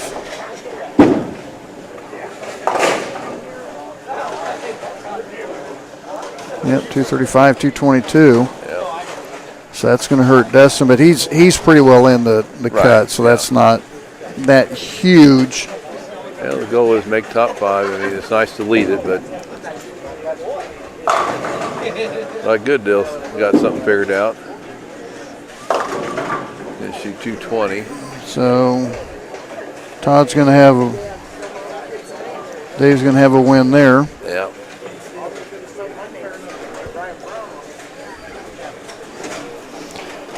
Yeah, I think. I'm not sure how this. It says stream status is poor. Well, sometimes he has problems with his getting his TVs up and going. We're watching the bowling shows down here with the internet. Yeah, I'm not sure that's. If it could be the wiring. I really haven't changed anything. I ran it out here a couple weeks ago and didn't have any issues. So some kind of setting. I'm looking at that there. McMillan. 164. Goodell at 227. So waiting on Ryan Brown. Yeah, that last shot cost him pretty much. Got it in and slowed it down.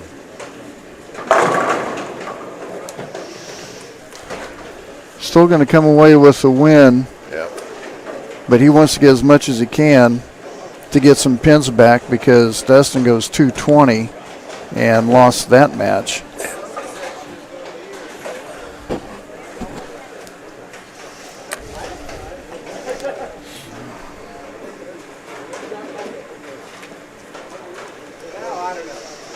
So I guess you guys can let me know if you want me to stop the stream and reset it, or if you just want me to let it go for the next 2 matches and then reset it. A good ball. After this one. And he's still going to gain some pins on Dustin, though. Yeah. Pick up about the 10 pins he lost last game. Somewhere around there, 9.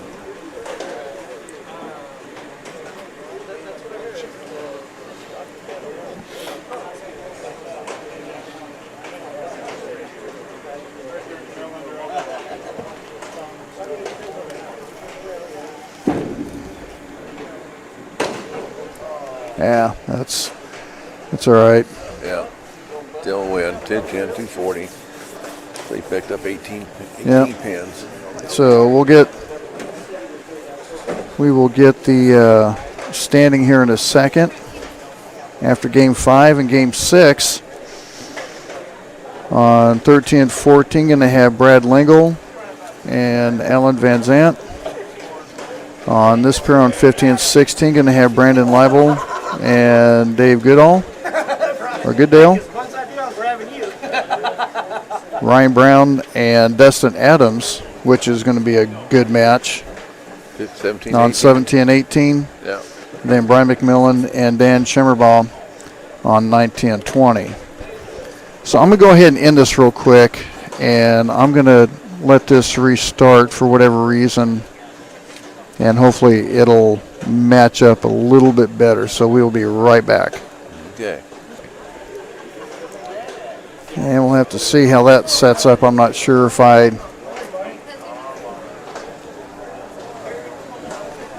have to listen to this real quick.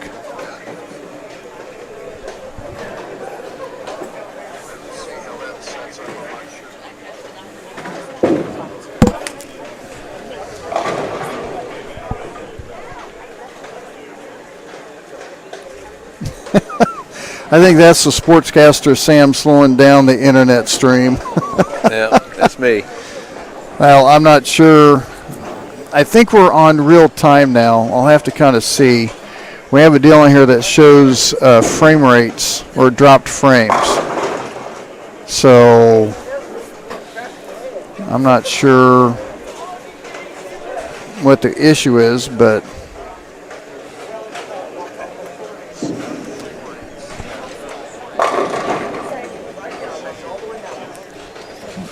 I'm pretty sure we're pretty close back. Jeff Wilson's just, man, right on this. Jeff runs pretty good tournament. He's probably the hardest worker we got on our board. So the update, Ryan Brown extends his lead out to 63 pins over Dustin Adams, 1307 to 1256. Brandon Leibel moves up to third at 1176. Dave Goodale moves up with a 238 win at 1159. Brad Lengel drops from third. Dan moved up to sixth. Brian McMillan at seventh, and Alan Van Zant is in eighth. So right now the cut is a 60-pin lead still. So that kind of expanded a little bit. Uh-oh. Problems on lane 18. Yeah, it's still 60. And Dan starts out with a double.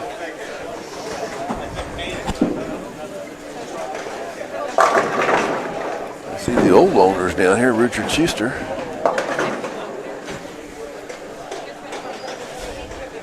Actually,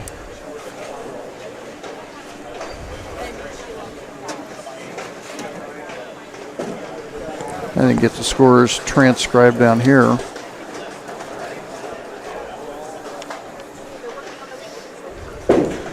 I guess if I have to, we don't have any, as long as I see that number staying 0, yeah, we'll be good. Okay.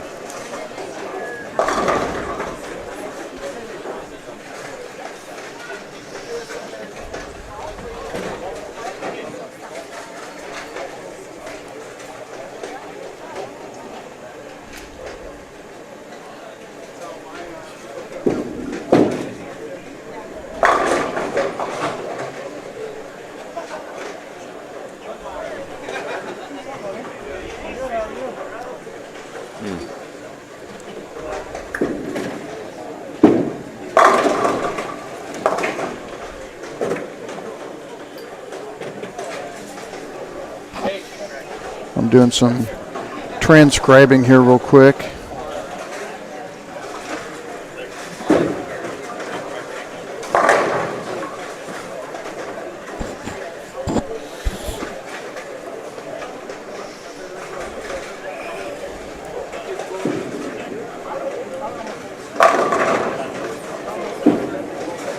Hey, right. Oh, Ryan Brown has got a break. Hit high.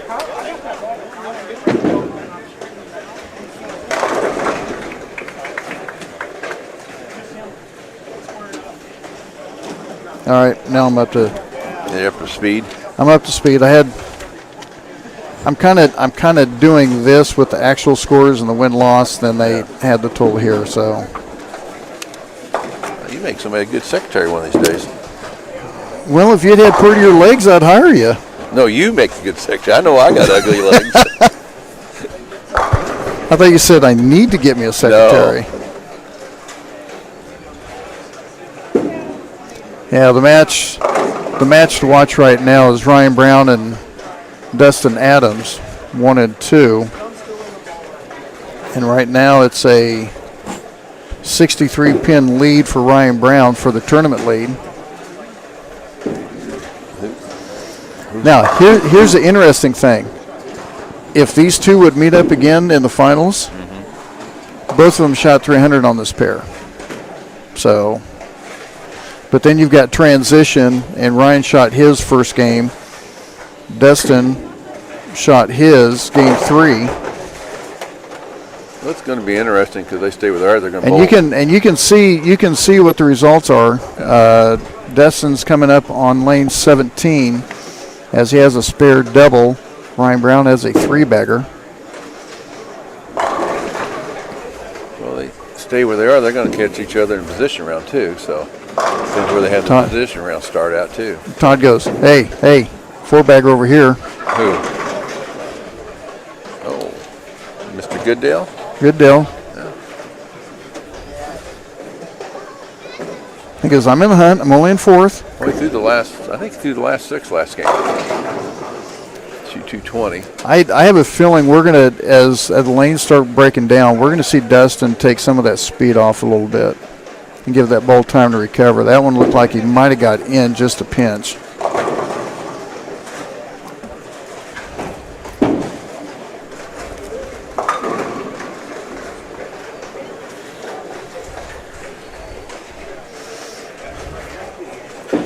You want to take a guess on how many people we have watching?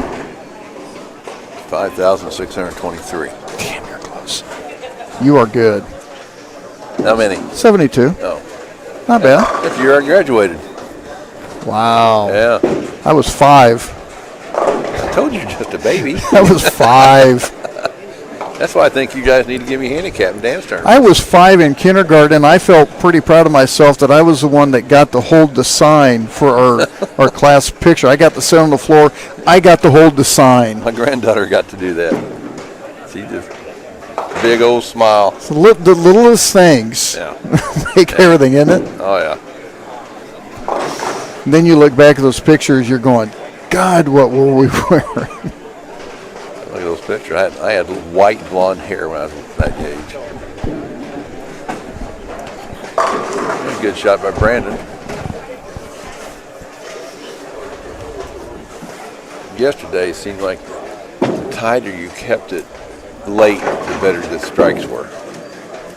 Unless you had, you could, because I've seen a lot of guys swing the ball and just flat 10, or to the nose. Right. I looked at some of the score sheets, and a mistake by Ryan Brown there. Well, he slowed it down a little bit.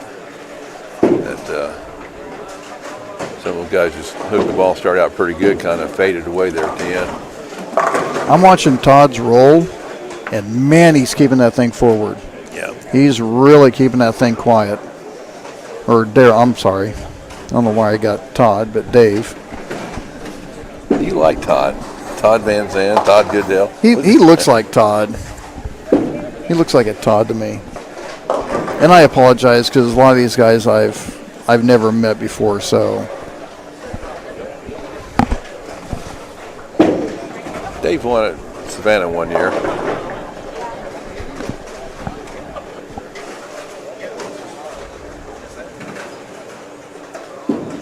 I'll tell you what, there's times I wish I had his roll. That's a 6-pack right there. See, we can say 6-pack. Okay. Name the Hall of Fame country singer that made a movie called 6-pack. The who? The Hall of Fame country singer, the late great, that made a movie called 6-pack. Willie Nelson. No. I'm not a country guy. Kenny Rogers. Oh, Kenny Rogers. The race team. Oh, okay. 6-pack. God, I am so disappointed in you. I remember that. All I remember is that poker song. Yeah, how he Gambler. Hold it. Yeah. He has some good ones. Yes. That was one of the first concerts I remember seeing. Got to see him at Worlds of Fun. Oh, whoa.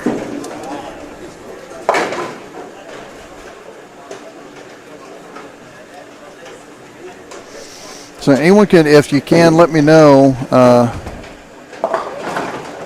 Yes, Nick. Jesus Murphy, are those wood lanes? Yes, they are wood lanes. Yes, they are. But if someone in the chat can let me know if our sound is still matching with the video, because from what I'm seeing on the screen, we're doing good right now. So if you can let me know, that'd be appreciative. Be a big strike for Brandon if he can get it. Ooh, I didn't know if that was going to make it back up or not. That was just a tick low. He rolls the ball pretty good too. He's got a lot of forward roll. Now his roll, Dustin's starting to really slow it down and let the ball work now. But Brandon, that's really what saved him over at college for the tournament. A lot of guys were really trying to make something happen, and he just had to keep that ball quiet. Ryan Brown stepping up on 18 on the ball change. There's 7 in a row for Dale. Still on a different cell now. Hypercell, maybe. I think he likes the cell.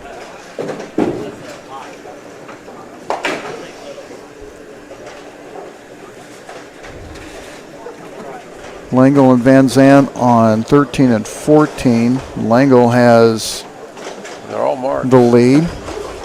All marked except for one. Dave's the one that's got the open in the, or Allen. Allen has the open in the We second. got that in. Yeah, I've got that way in.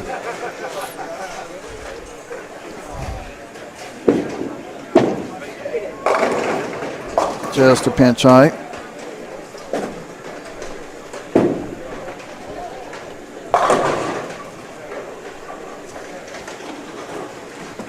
Just trying to stretch the back out a little bit.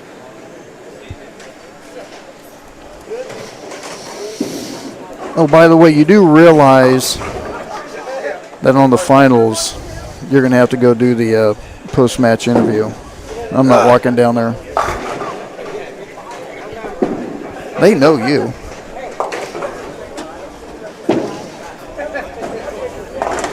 Oh, nice shot by Lingo. Picked the worship up. Keep his game clean. Still in the lead by a few pins. This would be a big shot for Brandon. Going possible 270.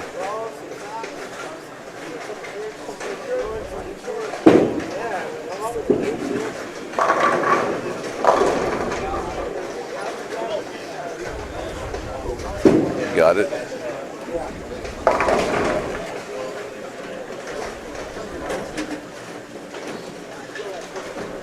Oh, Dan over there just looks frustrated. Gets a double, makes a couple bad shots, and leaves a 9-pin. Yeah, you're right. Looks like Dustin slowed it down just a hair. Just enough to let that ball read now. Yeah. Well, and he has to because he's playing in more. Yeah.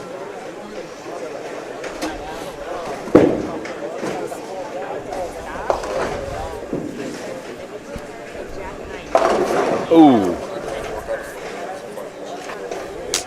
He's jumped a little bit on him.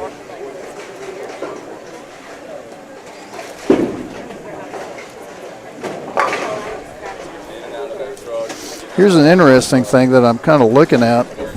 I just marked down the wins for everyone. Dustin right now is 2-3, but set in second. Ryan Brown is 5-0. That's kind of hard to do. That just means that Dustin's Scoring better. games Yeah, they're better. have been a lot higher.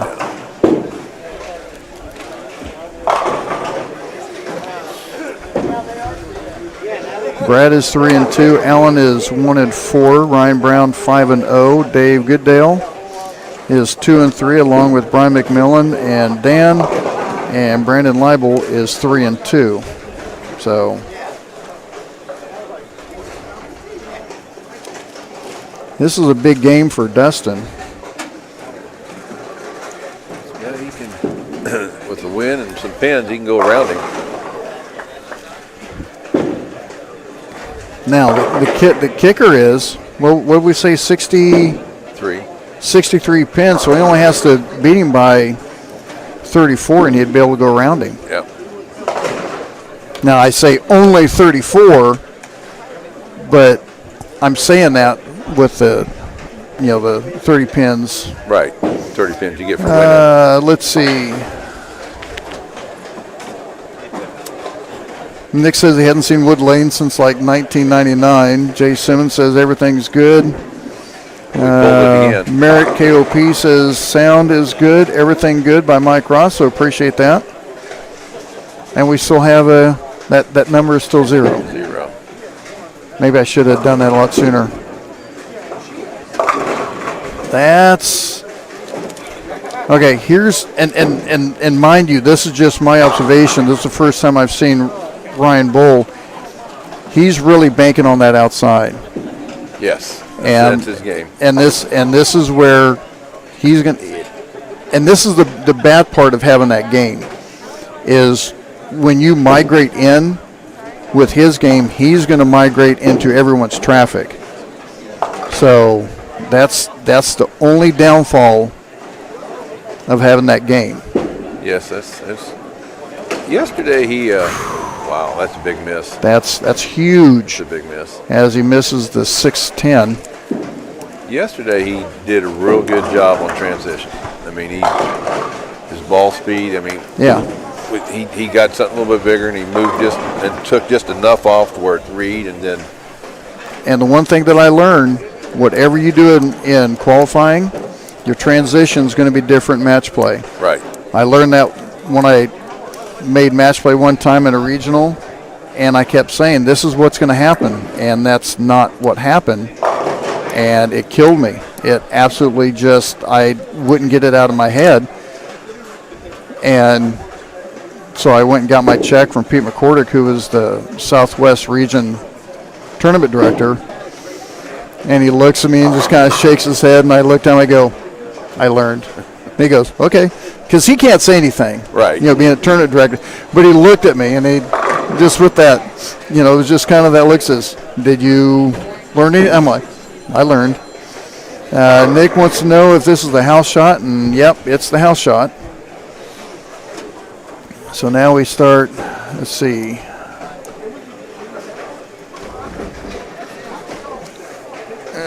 Start getting scores written down. Ooh, like 4. So Goodale's going to go 256 after a 257 or 220 with the win.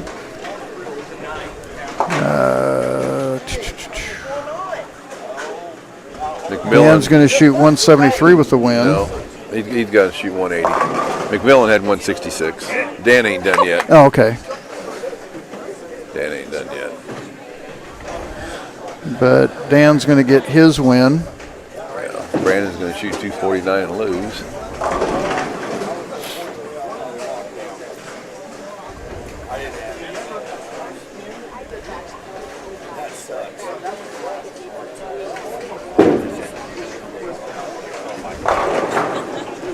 $183 for Dan. So 178 for Allen. And that's going to be a win, lose.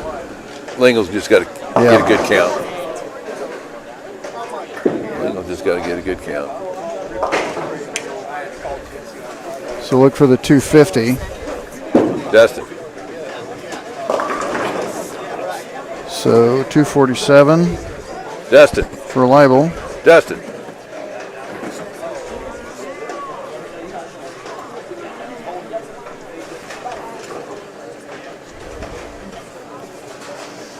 Yeah, it gave him a miss instead of. Every time you correct something down there, it seems like it just gives you a miss for some reason. Yeah. 10% of the time. So 182 for Dan. He went to a shiny ball. That's going to give him 248 for Destin. Yeah, he just went around Ryan. Yep. And that's going to be the first loss for Ryan Brown. That's going to give him a pretty decent lead with 2 games to go. One with match play, and then position round after that. And Lingle. Game Brandon. There's a shot by Ryan. A shot by Ryan, yep. Just getting adjusted when getting that transition. So 190 for Lingle. He got a win. So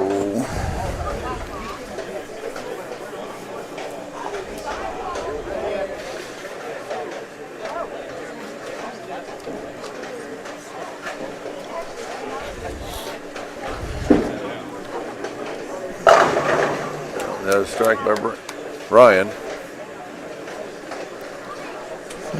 8.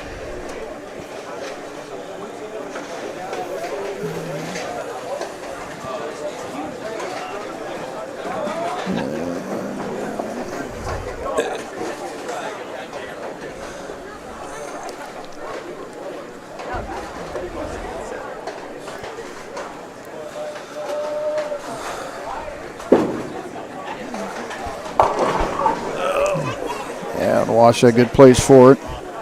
193.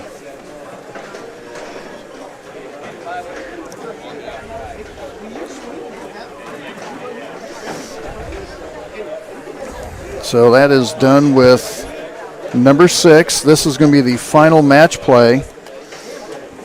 And on 13-14, going to get Ryan Brown going up against Dan Schimmerbach. Am I pronouncing it right? Schmierbach. Just Schmier. Yeah. See, I'll never forget now. PBA Dan's better. PBA Dan. I like Dan. He's also a bowling nut. He's good for bowling. Brian McMillan and Dustin Adams on 15 and 16 here. Yeah. And then Brandon Leibel and Brad Lingle on 17 and 18. And then Alan Van Zant and Dave Goodale on 19 and 20. Who's our top 4 guys? Going Should be. Nothing's really changed. Going to the top 5. Dustin will be Dustin, Ryan. So Lingle and the Brandon Leibel match. I got to think. Goodale will be 3rd, Leibel 4th. Lingle 5th. And Lingle 5th. So Lingle and Leibel should be the match. There might be some turnaround there. Yeah, but then if you get. I'm ready in. You know what? How much? Yeah, you know what? What the hey?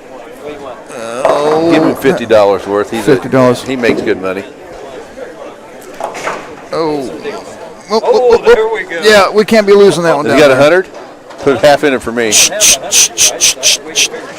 How much are the tickets? $1 for 1, 6 for 5, 15 for 10, or 35 for 20. Give me 20. What the hey? I'll donate to the cause. Which raffle do you want? Like one or the other? Or? Split them up. Yep, split them up. They'll bring you the ticket. You got to sign your John Henry to it. Oh man, you don't want me to sign. Let's see. Dustin, I think Dustin's found his transition. And I'll tell you what I'm seeing out of Dustin's game. He is inside everybody else. Right. He's creating the transition, and he has no one else to mess with his line. Ryan Brown just started out with another washout. Just write your name on the back of it, and the buckets are right behind you. Oh my goodness! Here, give it here. I'll do it for you. You do it you know what? You're a good secretary. I love you, Sam. You're just lucky with women around here. I've been known to get violent. I can't see you having a violent bone in your body. I think right now, I think Dustin's is the one to beat. Thank you, sir. Got to donate. By the way, what's it going? What's the proceeds going to? Oh, the Masters Prize Fund. Hey, this has been a good deal, so I'm helping to donate to the cause. There you go. Thank you for coming up and doing this. All right, no problem. It's been fun. We'll have to do it every year. And Jeff Wilson shows up with the update.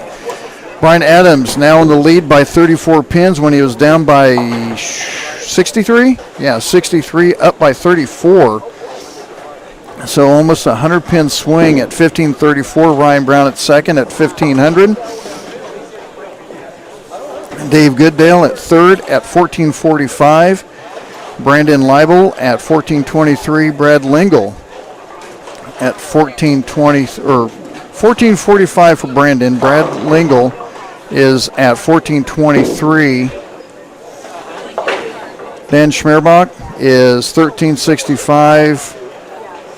Brian McMillan at 1172 and Alan Van Zant at 1139. So Dan 3058. Dan needs a big game. 50 he's 58 out. He's got 2 games. It's possible. You can shoot a big game here and make it 30. And I'm just my observation. Brad Lingle has not had the best games. His last few games 199, 213, and 214. So Lingle really hasn't shot anything big. So yeah, Dan still has a shot to get into the top 5 after, would you say, horrific start? Yes. Okay. If he can get a big game, get his feet under him, and get a win, and then position around, anything can happen. He's got to shoot back-to-back big games, really. Yeah, he's going to have to. Yeah. And he starts off with a double, so. Who? No. Dan did. Spare strike.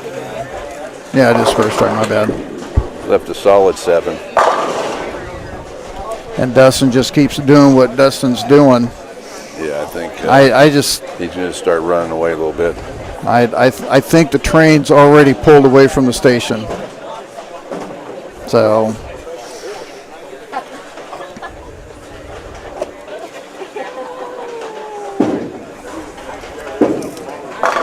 Thank you, sir. Do those. Your handwriting's a hell of a lot better than mine. Good Lord, that's. I almost put Sam on there, but I didn't.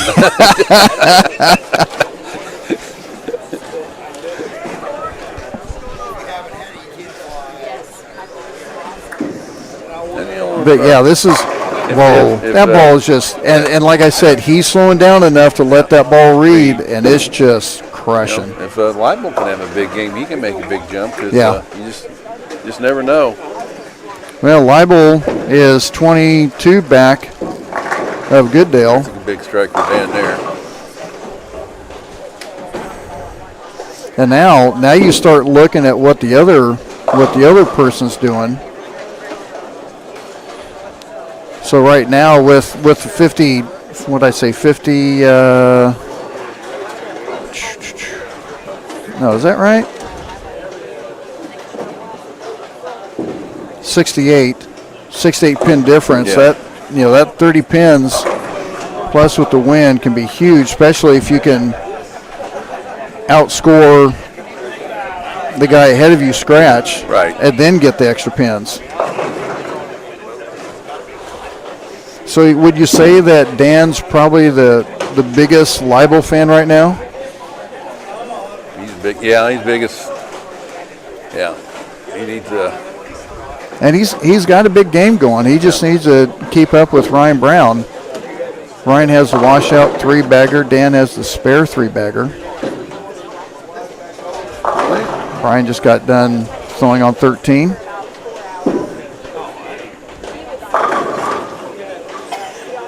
Smash 8-pin.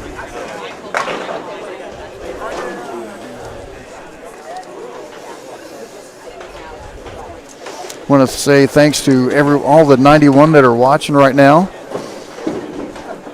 of the 2021 Marvin Bally. Bally, yes. Okay, Masters Open. And I don't know who Marvin is, so you can kind of. Marvin ran it for its inception. He was the tournament director for 25, 30 years. Oh, okay. Yeah. And they decided to name it after him. Yeah, he passed away, and so they just named it after him. There you go. Marvin left his mark. Yeah. Real nice guy. Shot his first ever 700 at me. Brandon with a 4.6. So he was pretty happy. That was good. Well, I would be too. Oh, yeah, he started out 290. He was just giggling and smash. I'll tell you what. There's a big train leaving the depot. And like you said, there's nobody else capable in this field to get in there and be what he's doing. Yeah, he has the spot all to himself. Thank you, sir. Appreciate it. No problem. Hang on, Dan. Can you hand those in there for me? In the buckets? Thank you. Dan just give back his plus he made Mr. Tenpin. Yeah, that doesn't help any. Let's see what old...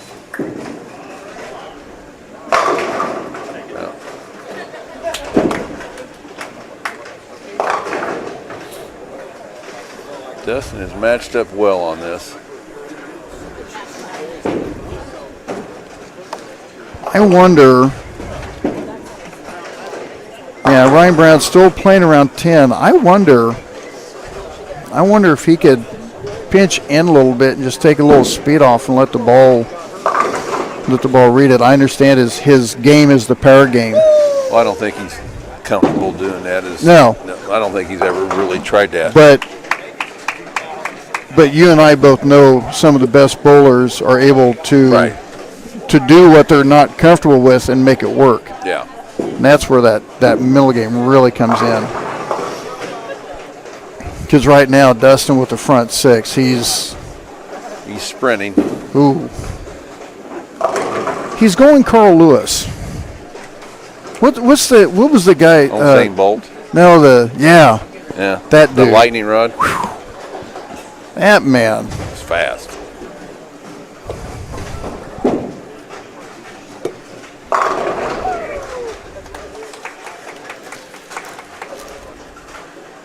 So Lengel's trying to make sure that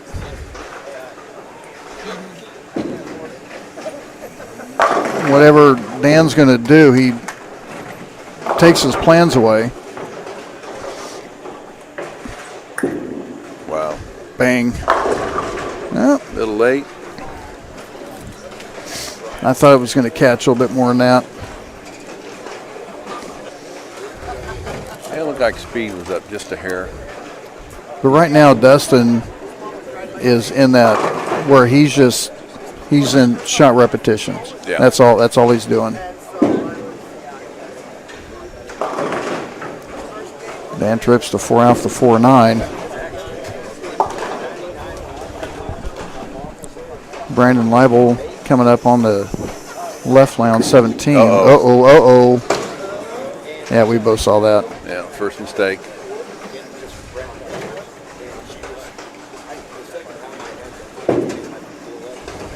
Now, when I've bowled match play, if I make an open, I want it to be the first one coming up because I don't want to sit down on the second ball and be upset about it. I want to get right back up, and I want to throw a strike to get that feel out of my head or whatever you want to call it.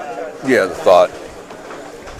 You want to be banging yourself. I don't want that image in my head. Oh, I'll still be banging myself about it when I sit down, but at least, I can say, all right, now get back up there and get a double, get back on it, and just erase it kind of deal. Because if not, now you're walking up, you have to do that just for a double. It's that mindset of how you're splitting it up. Yeah, I think that missed 10 affected Dan his last two shots. Pulled the first one, then that one he just didn't hit. So remind everyone, we're going to have the round robin after this for number 8, we are going to call a timeout on the broadcast. We're going to reset everything, relabel it, and shouldn't take that long. And then we will have the match play finals for the Open Masters.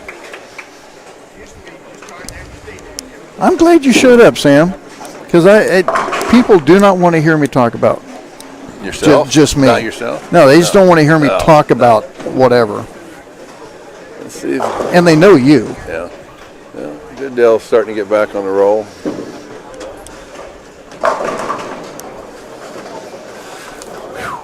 That's going to be a close match over there. Now looking what Lingle is doing here. Big strike if he gets it. Yeah. That's what he throws. Dan needs to get back on it in the next 4 to try to have something there, but I don't. No. He really needed it. And the problem is Lingle right now has a big lead on Libel. So that looks like that just may kind of kick everything out for Dan's shot to make the cut. The other ones are pretty much in solidly. Yeah. Wow. Libel went right to the face. See, now I think he's catching a little bit of hang spot on that lane. Because that last time on that 10 pin, it didn't quite come up, and that time he goes to 248.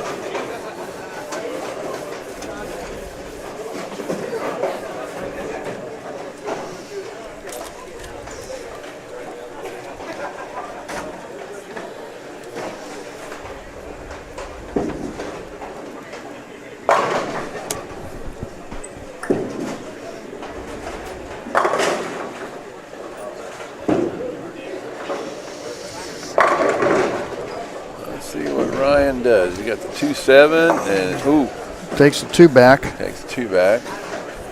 Puts Dan back in the driver's seat. And it would. Who's in 3rd place? That would be Mr. Goodale. He's not making. He's starting well. And he's only, well, I don't want to say only, but he's 55 behind Ryan. So yeah, if he can pull out a win, 220. That could be a bang bang. Yeah, bang bang finish. That's a big shot for him here. Ryan leading for five matches. Oh, got a break. Let's see what his ball speed is.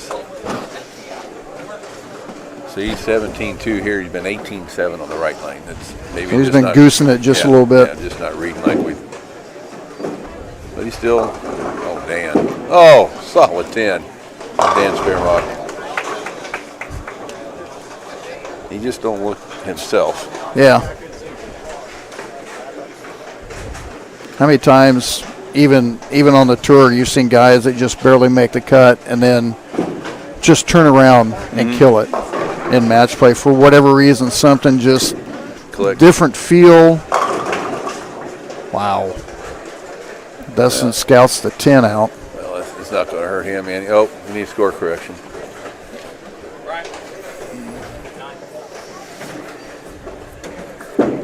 See if Dan can pick up a 10 pin. No way. Well, if he punches, that gives him 220.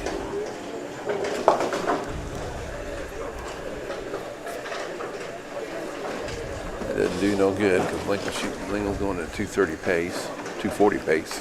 With the win, that's 270 out. He's going to stay about the same. I think the top 5 is pretty much. Yeah, they're pretty much set. Yeah. Dustin had 237. May have a little bit.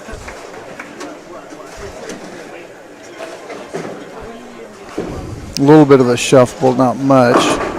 As Goodale 216 goes 206. That's going to be a win. No, I think he needs the first one. Nope, I didn't look over. You got 92. I just saw what the score was. I didn't see what. I think he needs the first one. What Alan had. Needs the first one to get. Alan throwing on lane 20. Got the first one. So 245 for Lingle. Allen might need this one to win. And Dan got his second strike. 45 Lingle. That's going to be a win. 190 for McMillan. Well, there's a win for Allen. Took down Gooddale. Lingle might start making a move then. That's only going to be the second win for Allen today. So we'll have position round coming up right after this. And Dan finishes out for 223. Gets a match.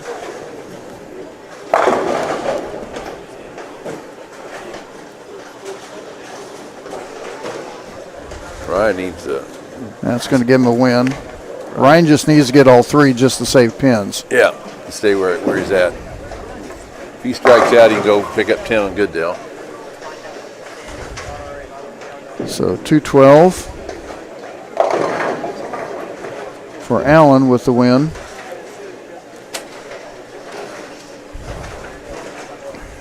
Ryan walking up on 14.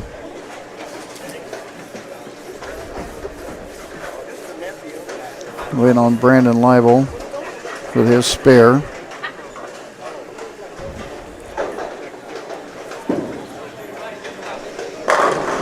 Goes flush. Looked a lot smoother there. Looked like he was trying to force the issue. I think he's been trying to force the issue. As we're going to have a quick timeout while they get all the scores tallied up. Brandon had 189. And Ryan has one more shot on the lane 14. And after that, we're going to take a quick timeout. And then we'll give us a couple minutes. And we'll have the finals for we'll have the final for the round match round. Yep. Position round. Position. Ryan strikes out for 215. So we will be back in just a couple minutes.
Brian McMillan. All right, Ryan Ragland back with you This game, we'll do the ball round. at So if anybody wants tickets, come find Revolutions Lanes for the 2021 Marvin Bally Open Masters as we are in the position round.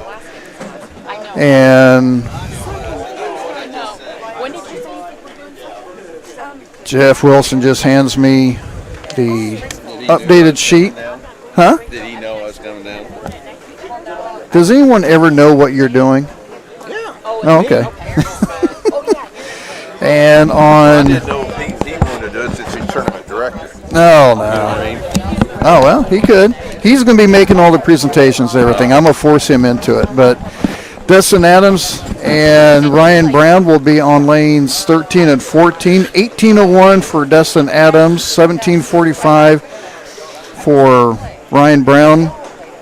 Dave Goodale at 16:51, 16:30 for Brad Lingle. So there's a 21 pin difference between Lingle and Goodale, and they are bowling each other. So that's going to be interesting. But Brandon Leibel is only 18 behind Brad Lingle. So you got a difference of 39 from third to fifth. So you could have anything could happen there. Yeah. One of them pops a big game and okay. Dustin Adams and Ryan Brown, you've got a 56 pin difference, but if Ryan Brown comes out with a big game, same thing can happen. Dan Schmierbach. I was looking at the lines across 1550. He is 672 behind Leibel. So I guess if Leibel really had a bad game, and I was talking to Dan, I've pretty much pointed out that the big, not only opening in the 10th against Goodale in the second game and losing 226 to 227. Not only that, but turning around and going 165, even though he won that game, that didn't help his cause much. No. So those were the two games that really set him in a bad spot. Alan Van Zant, 1381, and Brian McMillan at 1362. So pretty much the top five is set. Still, third, fourth, and fifth could kind of change a little bit, but we'll get that figured out. Yeah, it's Dustin, Brad Lingle both have 4 wins, so they are 4 and 3. 5 and 2 for Ryan Brown. He's lost his last 2. Dan, I pointed out to Dan, I said, you do realize that you have 4 wins in match play, but yet you don't have a chance to be in the top 5. Because I know. And Brandon Leibel with 3 wins, 2 wins for Brian McMillan, Dave Goodale, and Alan Van Zant. So Dan's trailing Brandon by how many? 60? 62. So it's possible. It'd be interesting, but 12-bagger would really look good for Dan right now. But I got to tell you, I've had fun doing this, so I'm hoping there've been some good bowling. They'll let me come do this next year. And if that's the case, know ahead of time, I can try to get a little bit more equipment. Maybe we can have a split screen on a couple pairs of lanes. But on the left lane, 3-bagger to start for Dustin. Ryan's up on lane 14 with a double.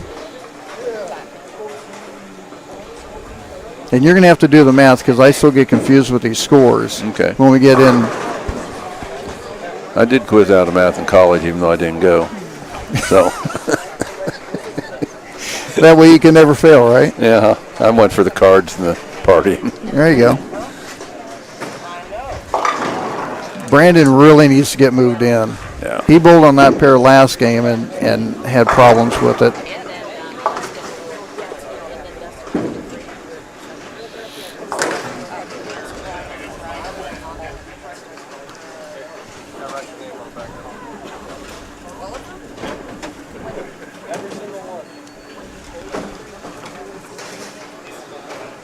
Yeah, you just got to make good quality shots when you're chasing.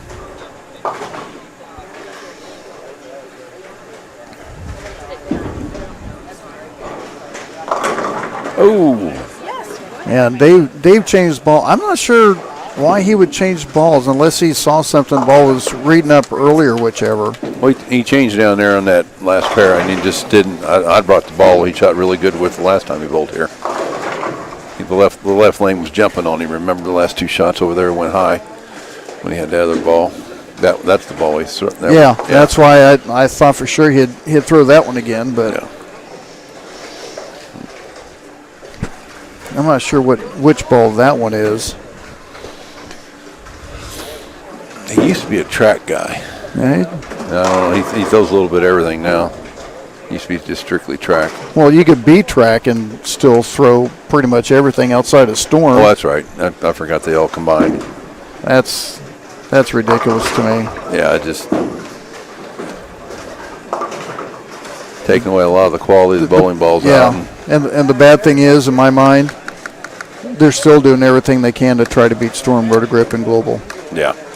It's now that Global is in Utah with Storm and Rotagrip, it's going to be hard pressed. Hey, Billy.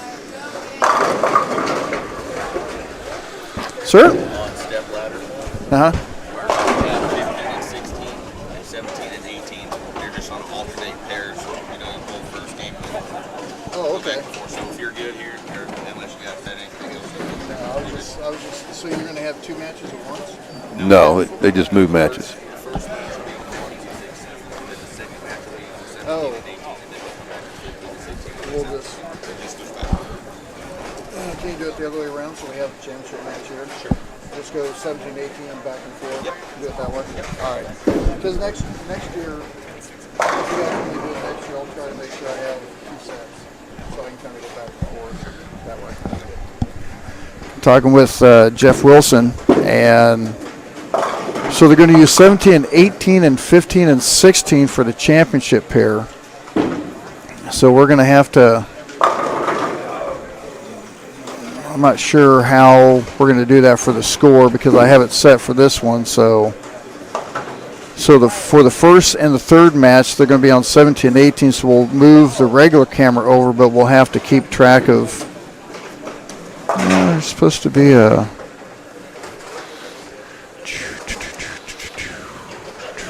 there's a text. Yeah, there's that. I don't know. I have to try to figure something out. But at least we'll have the championship match on 15 and 16 with the score and everything. So, yeah. And I think he's fine with that ball. He just needs to migrate in. There's that he's getting out in an area with a ball that has teeth that just, it won't set up there.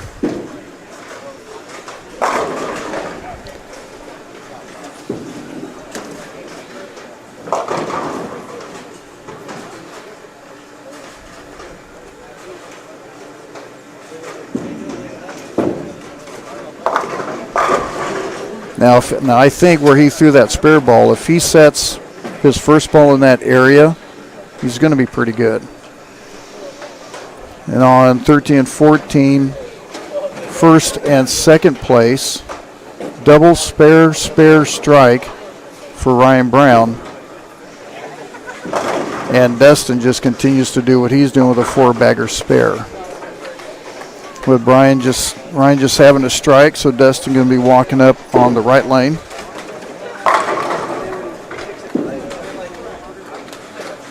Like he moved in a little bit. He moved in, but then the ball was dead when it got there. And that's the product of having that big end over end roll.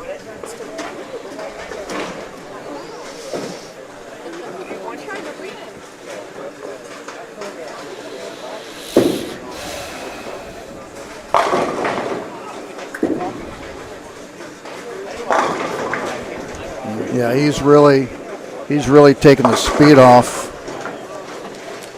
Dustin did. He's down to 16.7. No, he slowed that down to 16. 15.9. 15.9, yeah. So, and he was throwing, you said he was throwing 18 earlier? Well, he's throwing at 18 to 17. I mean, I talked to him earlier. He said the right lanes have been a little tighter for him across the house. So, and that's the norm for this place. At least for, most of the people I bowl with. Brandon's given Dan a slimmer of a chance.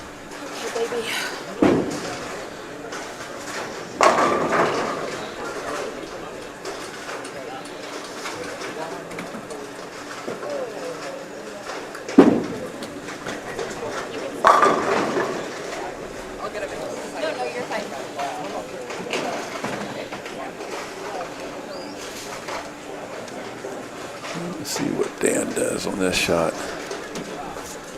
Dan walking up on the lane 18 with a 3-bagger spare.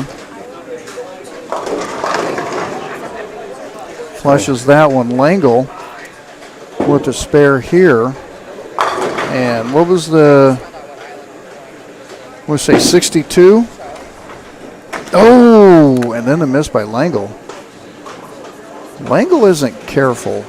I don't want to say anything because he's right in front of us, but Langle isn't careful.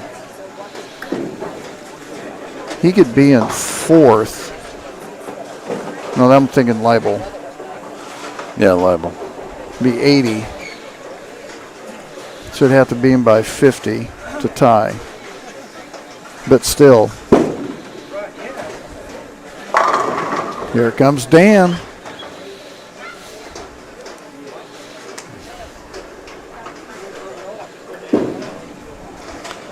Langle threw that one way out there. Now leaves himself to 310. This just got interesting, Sam. Yes, it is. It's tightening up a little bit, especially 3, 4, and 5. As Larry McReynolds says, business is about to pick up. Oh, and a ring 10 by Libel. And he threw a good ball, and he changed balls and got something that was going to get down lane a little bit more better. Covered by Langle.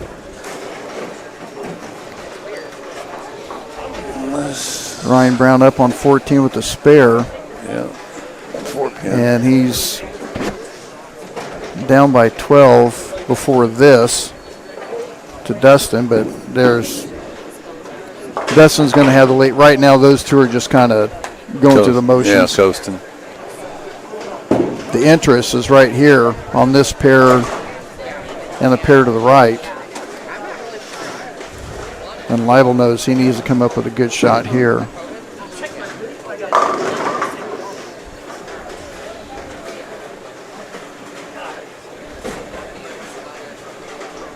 Goodale knows right now he just needs to keep clean. Keep filling frames. Yeah, keep clean. But he's... Ooh. Yeah, that didn't go good for Brown.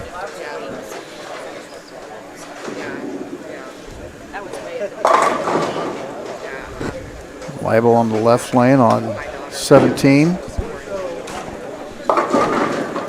Oh, that one's off. That's the second time he's done that on this pair. Just tighten that game up. If Dan gets 2 more here, that's really... Yeah, I just think Dan's just got to strike out just fill it with strikes. No, he can. I think if he doubles, he's really got himself in a spot to.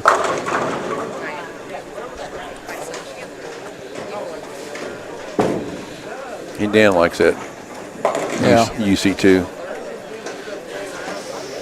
Well, he's 62 down, so he needs a 33-pin win over Libel to make it in. That's his first mark.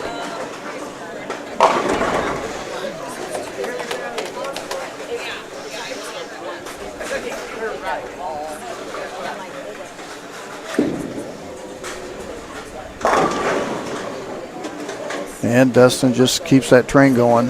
Yeah. Good ball by Dan. Oh, my goodness.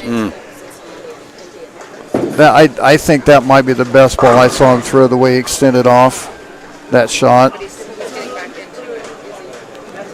But still shoot 250. Yeah.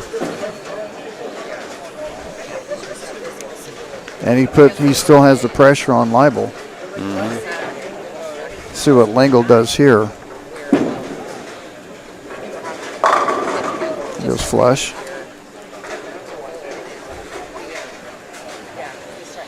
That was an 80 pin difference, so he's probably feeling a lot better after Dan left that 8 pin, and he comes up with that strike. Dustin just doubled.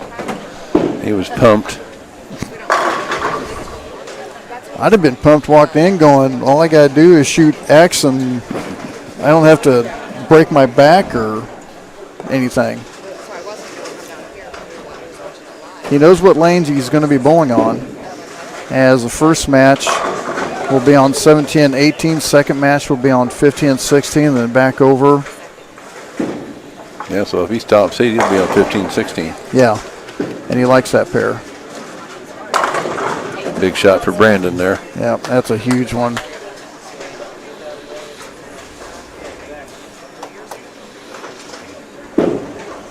What, 45 pin lead? About? Well, Brandon can strike out for 233. Dan can do 258. So if they both punch, it's a matter of execution. Well, if they both punch out, Dan's going to barely miss. So he needs to punch out. Yeah. And he needs a miss somewhere by Brandon. Brandon's up on lane 17.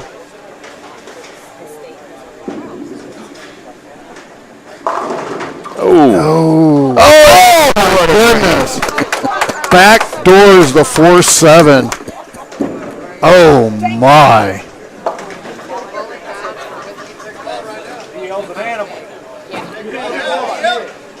So now Dan's got to strike. Dan's got to strike out. Yeah.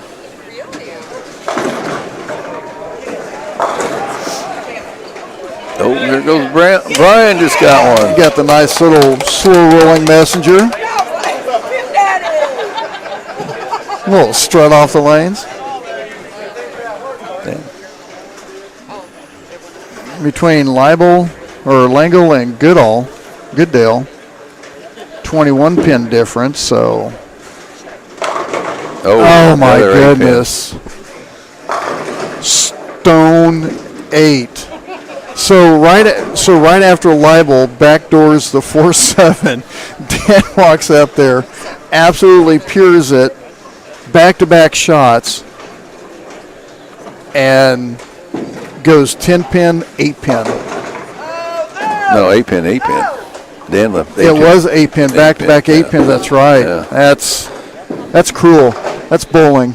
Yes. That's what E.J. Tackett says. Wow. When a round object hits a round object.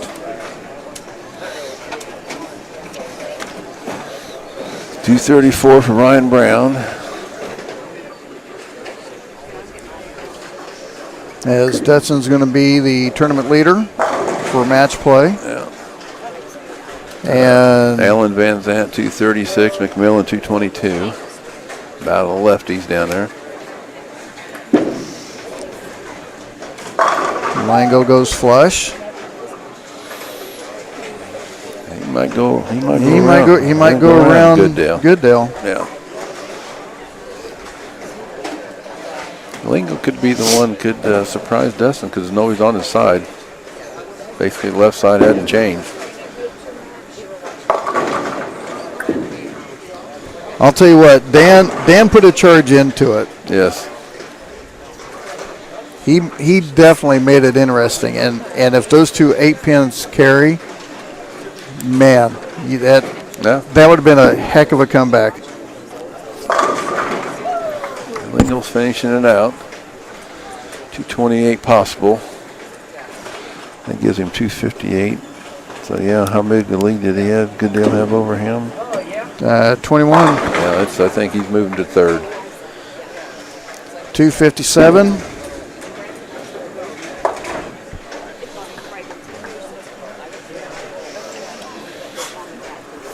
Yeah, Dan put a charge into it. Now you still got to get a good count, just for giggles. Yeah. You just never know. You got to make them show up.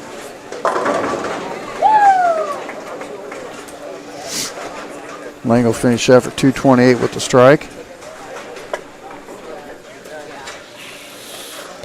we are going to reset this here in a few minutes after the last ball's thrown, reset the title and everything, and we will have the match play finals.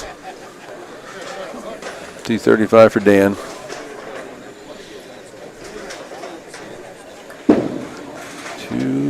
Oh, we got that little wide. Bink, bink, bink, bink, bink, bink, bink. 226 yeah. for Lingle.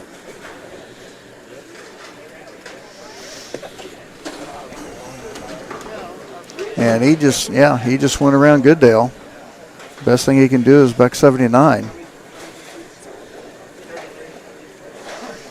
So it looks like it's going to be Brandon Leibel against Dave Goodale. Two good friends. Or no, I'm sorry, that was Allen I was thinking about. Well, Brandon and Goodale and Brown all bowl on the same team on Friday nights. So yeah, they all bowl. He bowls together with Goodale quite a bit. I think we might bowl Tuesdays with him too down here. Wow, looking at the backside of Dan's game, 8-pin in the 8th, 8-pin in the 9th. Almost had the 7-pin in the 10th and tripped it out and still goes 9 count. That's a solid game. Yeah, he bowled good on the end.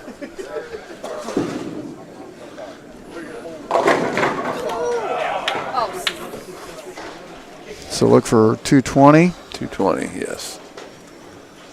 For Leibel. What's the difference between Leibel and Lingle? Leibel and 18 pins? We're at, yeah. Brandon might go around him. Brandon might move into third or fourth. 222. Yeah. So 199 here. That's 23 pins. 24 pins. Well, 178. Oh, that's 44. 39. That's 44 pins difference. Yep. So Goodale's going to drop down to fourth or the fifth. Yeah. Fifth, yeah. So should be Dustin Adams, Ryan Brown, Brad Lingle, Brandon Leibel, and Dave Goodale. We're going to take a timeout. We'll get everything situated on who's where and what, and we'll have the first game of the finals match play on 17-18 here in a few minutes.